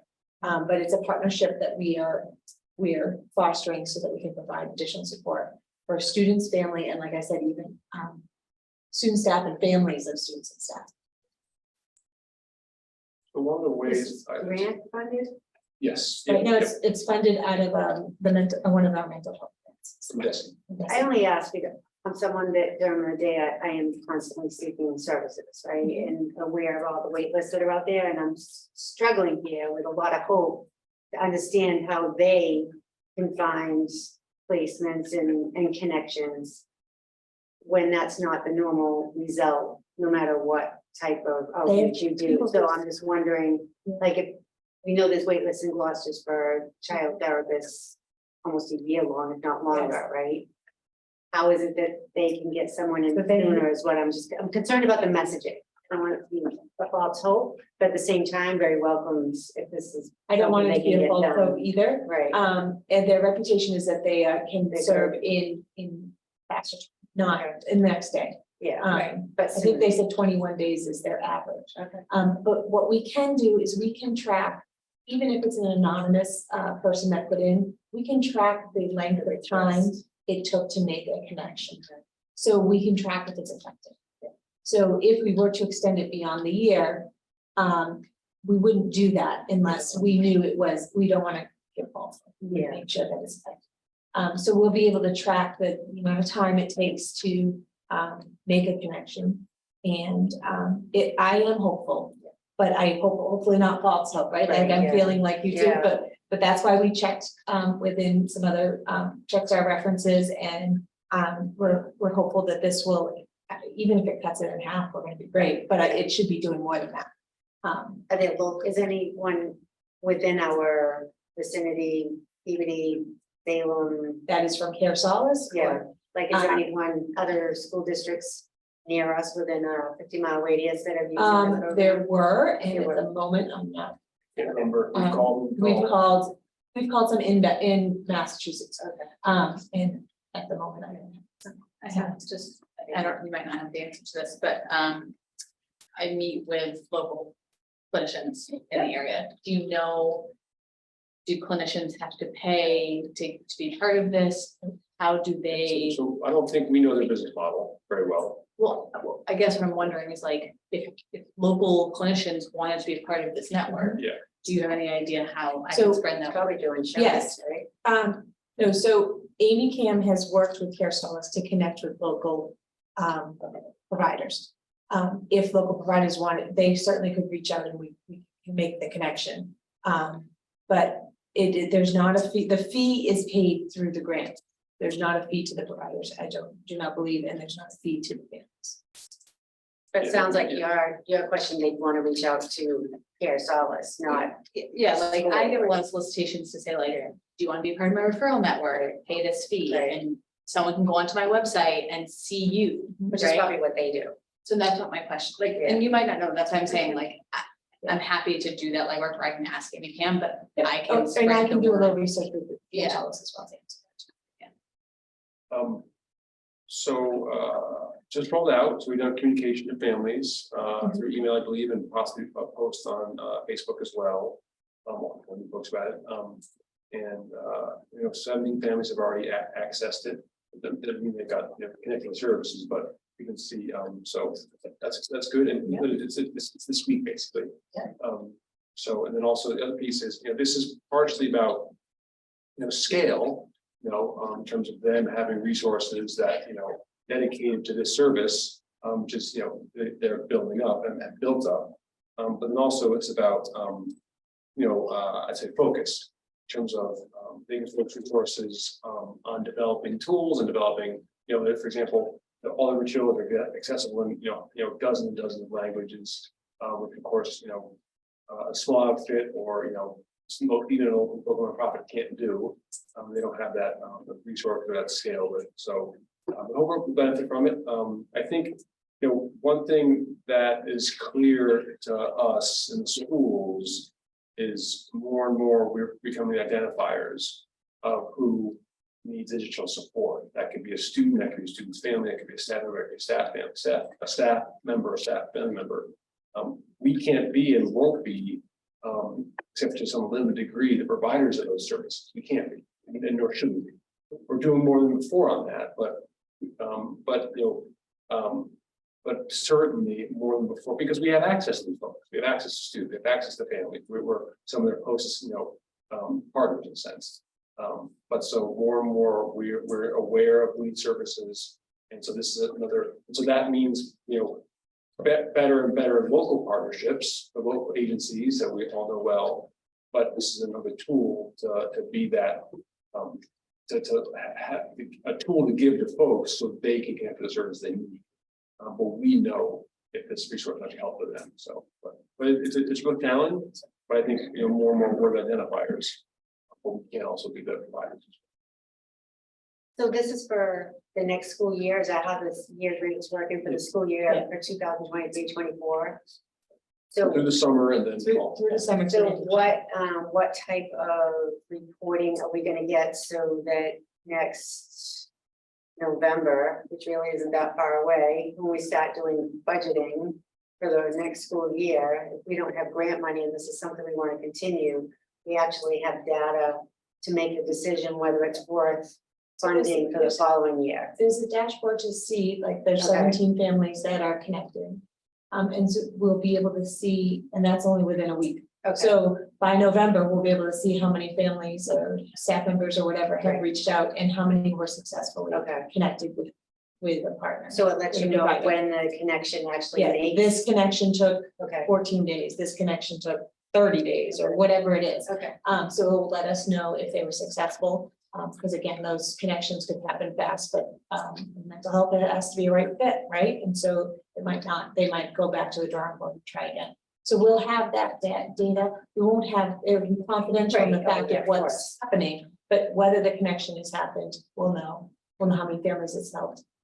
It will also tell us, some basic data, if it was more for substance abuse or mental health or those kind of things, the categories. It will give us some data on that to know how to move forward and better support our community.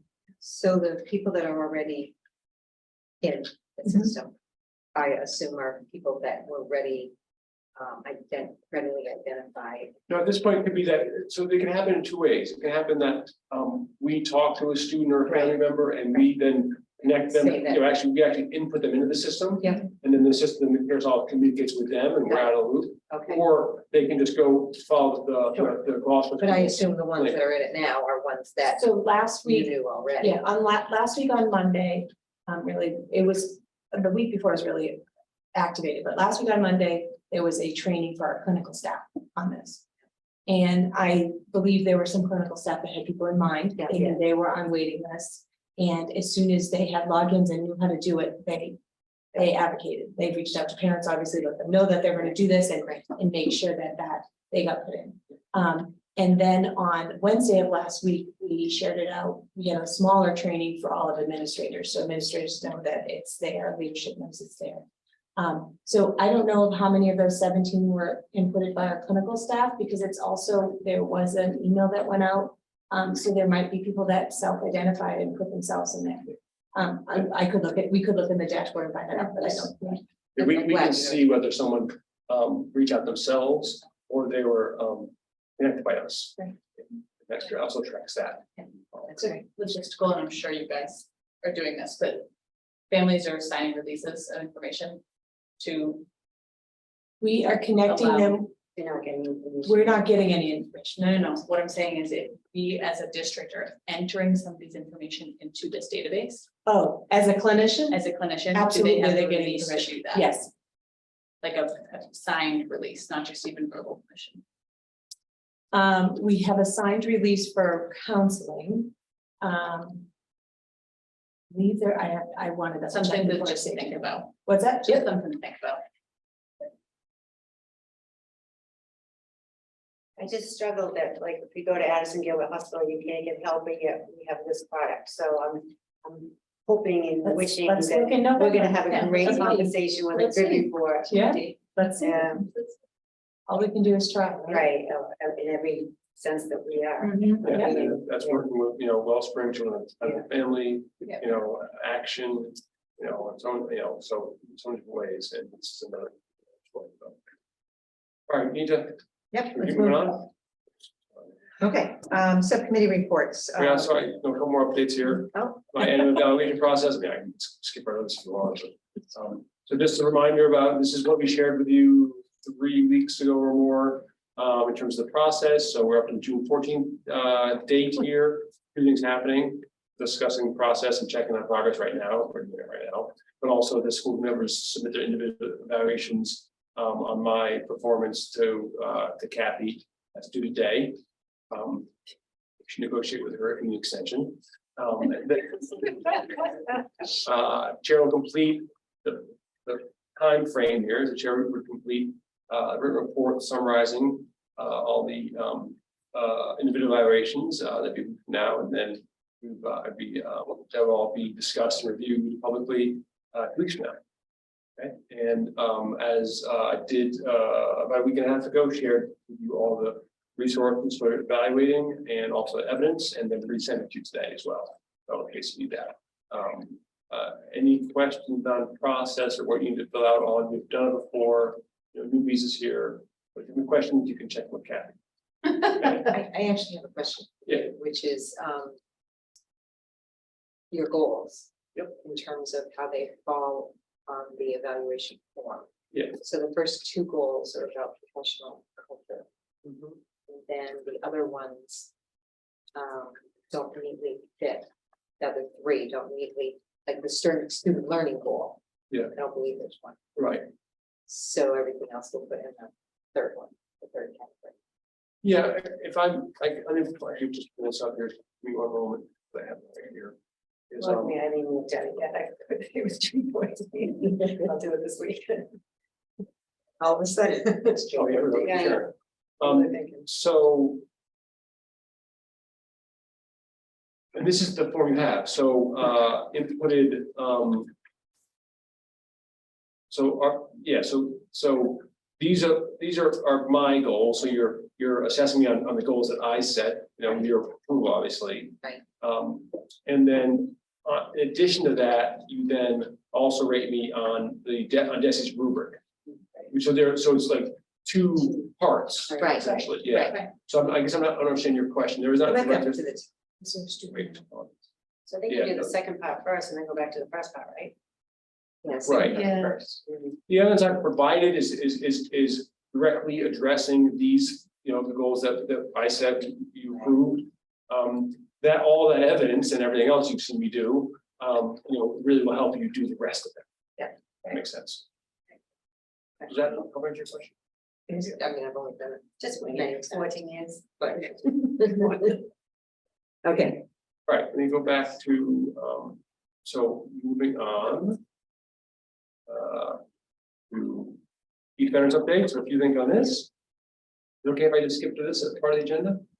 Okay, good, all right. That's a pretty recent picture of the outside, but changing every single day. We were there today, actually, we have a meeting with, Principal Fusco and Principal Christy Lambert, and a few other folks every 2 weeks or so. Today's meeting, on the process of merging, consolidating, launching, moving, it's everything. And today's meeting we held at the school, which is great. But you can see that, they are really doing finishing work, folks. They have, I think, cleaned the top floor of the academic wing, which means they are pretty much done up there. And then you see they finished the floors at this point. This is, I think, these were photos a week ago. They finished the floors in the gym. You can see all the padding is up there. Actually, it's more complete than you see right now. All the padding's up. Those are the sound dampening panels up there. There is a finished classroom on the left. There is, the kitchen with all its equipment inside, being installed basically. There is the playground equipment which is being installed, and more than half installed at this point. There is a lot of work to do, but they are working fast right now. And this is the area in the parking lot, which is the drain, but like sort of settling pond basically, which is where all the runoff goes to. We talked about it numerous times. So it'll be grassy and planted and sort of stuff. So and then so 2 sets of upcoming dates. One in terms of so reached a big milestone at the school building committee last week on June 8th. The school building committee voted to finalize the date of substantial completion. The original date of substantial completion was June 2nd for a while now. We've known it's going to be June 30th, and we're close enough now that that we accept that date. So substantial completion will be done. It will be substantially complete, which is a specific designation which allows you to get the certificate of occupancy.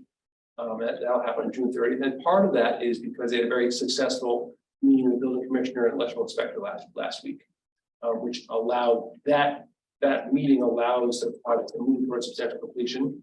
Furniture is arriving next week.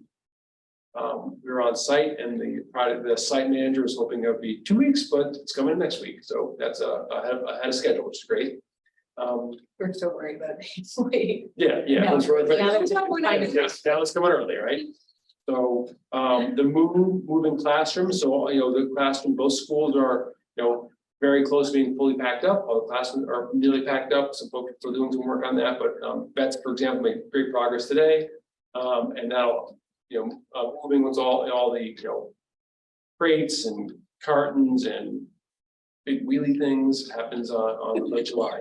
And then August 8th, teachers and staff can move in, they can come in the buildings and set up rooms. We have dates for student academy tours for these veterans community on the 24th and 25th. Well, we have community tours on Saturday, the 26th of August. The ribbon cutting is on the 21st.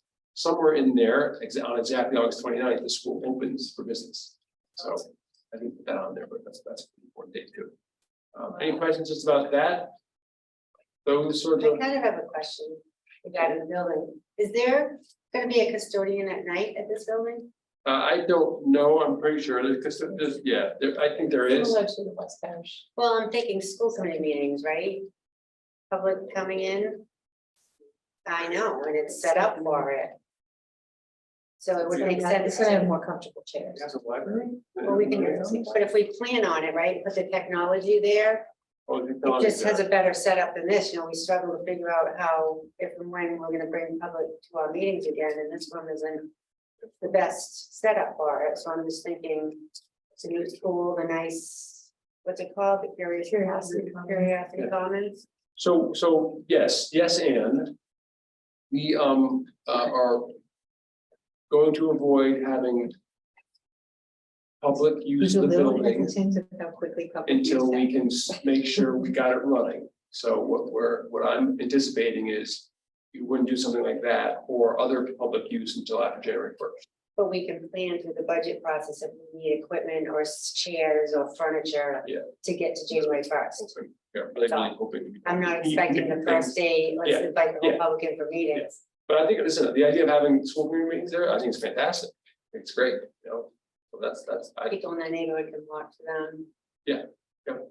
so yeah, but I hadn't thought about that and super idea. And it'd be a great place to have them. Disposition timeline, so this is gonna be reviewed in depth with BNF next week. But just want to give you sort of a heads up on this. This is about how we reuse or get rid of or dispose of or declare surplus or recycle everything that's in the buildings. Okay, so this is just on declaring what's inside the buildings, meaning St. Anne's first of all, and also East Gloucester surplus. Okay, not the East Gloucester building itself. It'll be a separate process. Okay. So just to keep you up to date here, EGS vet staff completed inventory of the rooms. So we have listing inventory of each room at this point, where things stand and what's staying, what's not going with the move. Today, principals toured EGS and vets to identify what they want to move to their schools. That EGS and vets will be taken with them. Tomorrow, principals run around the building, fast, trying to beat each other to get what they want. Stuff like that. But they'll label items. Those identified items that are moving to other schools will move on June 22nd. School personnel and city department heads can come in on June 26th to claim anything they want for their work lives, not for home lives, okay? And then from there, those items are then moved. And then purchasing department will identify and photograph any items that are worth $5,000 or more. And they'll be an auction process around that. And then what we're intending all of you to do, your role in this is by June 28th, we will know that whatever's left in the buildings at that point does not have any use for schools or city. Okay, at that point, we're going to ask you. I'm asking you to vote to declare what's inside the building surplus, because then we can proceed further with the city, or the city's going to do this. The disposition of all those things, okay? And that can be everything from an auction of items to also potentially contracting with an organization which can find out where that those whatever it is can be reused or donated to other folks. But we'll work with the city on exactly how everything is essentially either taken out of the buildings, reused. Auction, that that'll happen, so that work happens in July, after you. If, they're okay, that everything in the concept of the surplus, and that happens Are after. there any stock chairs we can bring over here? Right, and these be the good so far. Can we put our name on any soft? Um, You'll be looking for soft Stadium chairs, I won't be any cushions that we- soft chairs, remember, these are two old, Right. yeah, Right. there are some things you wanna use there, a lot of things we don't, Massage chairs later. no massage chairs in school. Long meeting. So that's, just so you know, that's, so you expect, so BNF will look at this in detail on the 14th, but then we'll need a vote from school committee to declare the items that are still in the total of the surplus. Today's a boy. Yes. For 2 weeks. Oh, I thought you were saying BNF on the 14th. Oh, I'm sorry, I actually did say it, BNF on the 21st, but that's, sorry, on the 21st, yes, you're right, today's the 14th. I meant the 21st. I don't know, I thought it was the 20th. but Tuesday. it's next Oh, week yeah, sometime. you guys can't even keep up with you guys. We're gonna change the meeting, so. Viva. the 20th. All right, that's all I have. Okay. Okay, next item is subcommittee reports. We have one, the personnel subcommittee meeting of June 5th, 2023. Chairperson Sam Watson, so I did take us through this. So we met on Monday, June 5th, and we had Grant and Katie come and talk about a new position of the pre-K through 5 special education coordinator. Katie presented on that, and then some position title changes, and we're not doing anything with those, are we? That's right, no, they're coming back to. They're coming back, so we don't need to really talk about those. So we'll focus on the pre-K through 5 special education coordinator.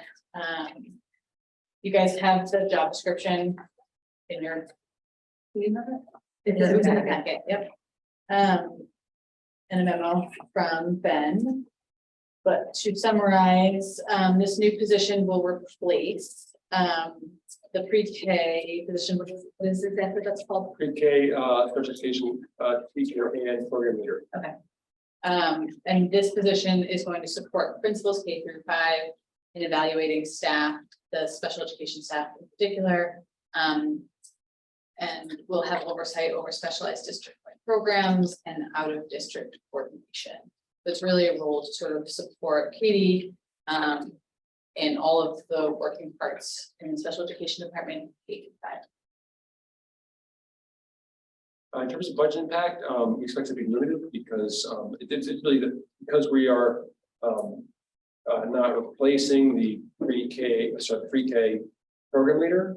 It's the balance between whatever that person's earning now, which is teacher salary plus these program leader stipend and the salary of the person with hire. Obviously to be determined, we have a range in there. So it's probably in terms of a difference in salary somewhere in the $10,000 range.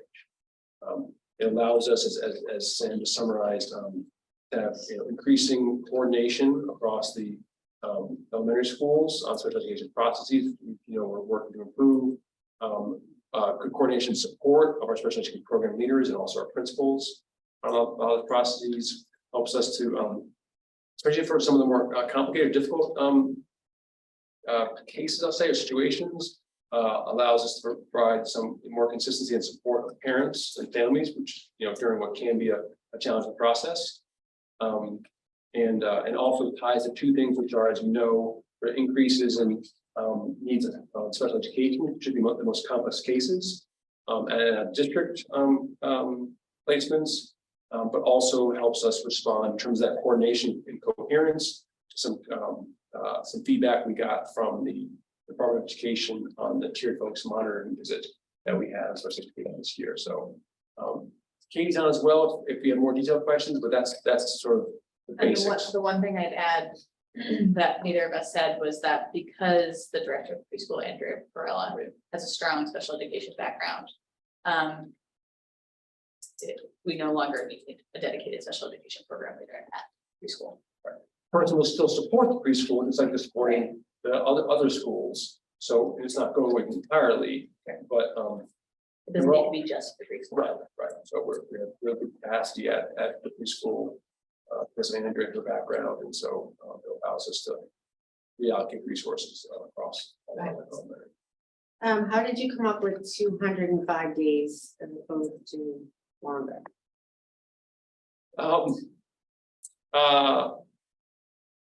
Well, it wasn't about longer, it's about what was needed during the summertime.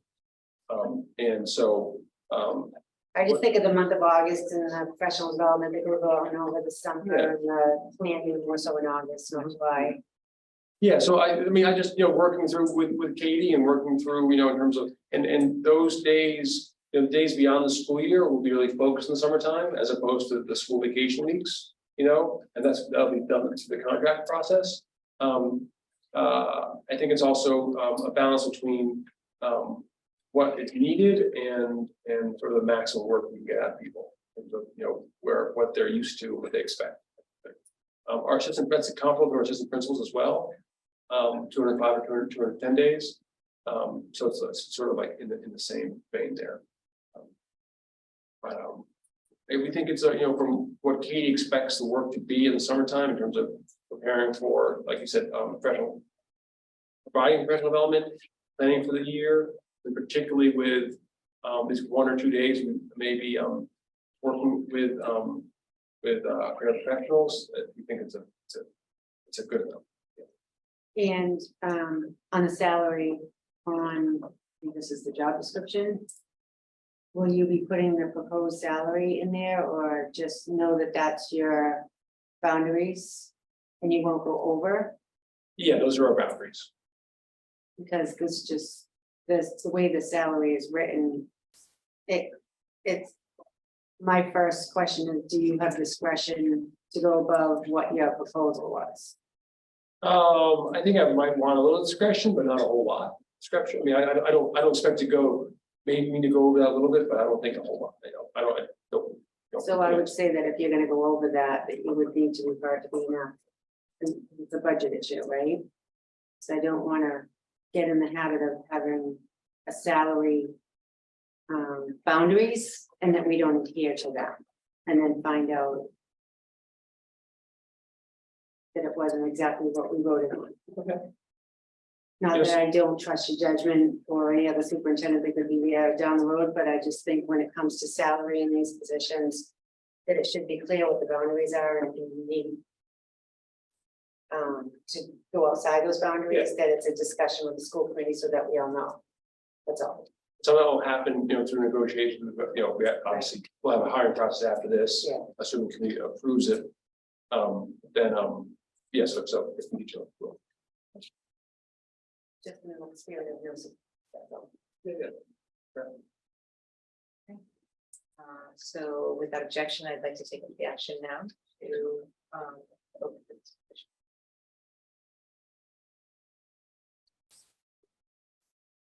So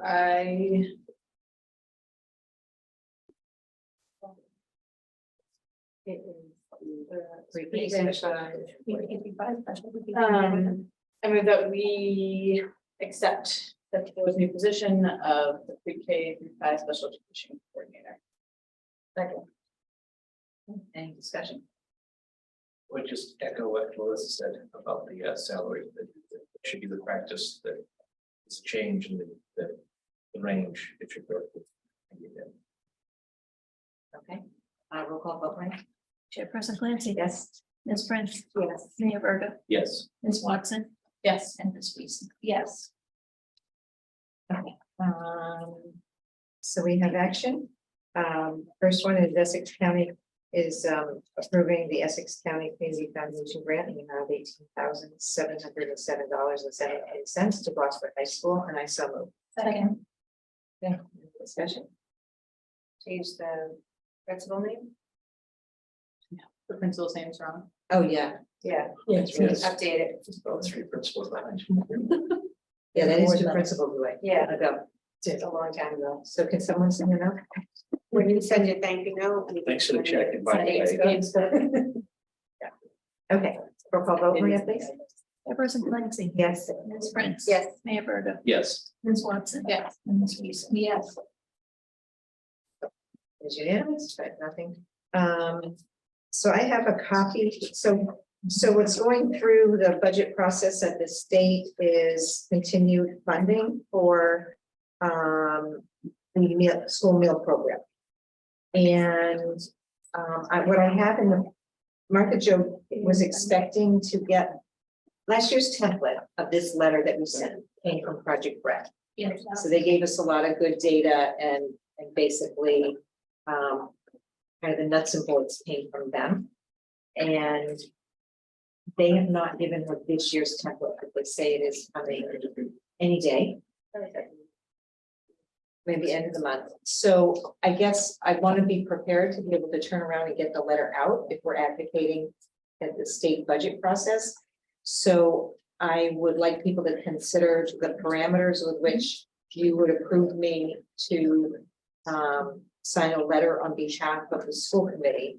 I expect that their letter will be, you know, all the kind of statewide information, just like this has, and the rationale for doing it. Basically, we're going to advocate to continue this meal program funded by the state for the second year. The federal government didn't do it last year. So that's my request. I would just say that I know I support this cause and I'm sure most of us, if not all of us do, so whatever better changing needs to be done to update our request. Yeah, but it doesn't matter to me what the words say. Yeah, the intent is to get the funding. Okay. I actually just signed one this morning.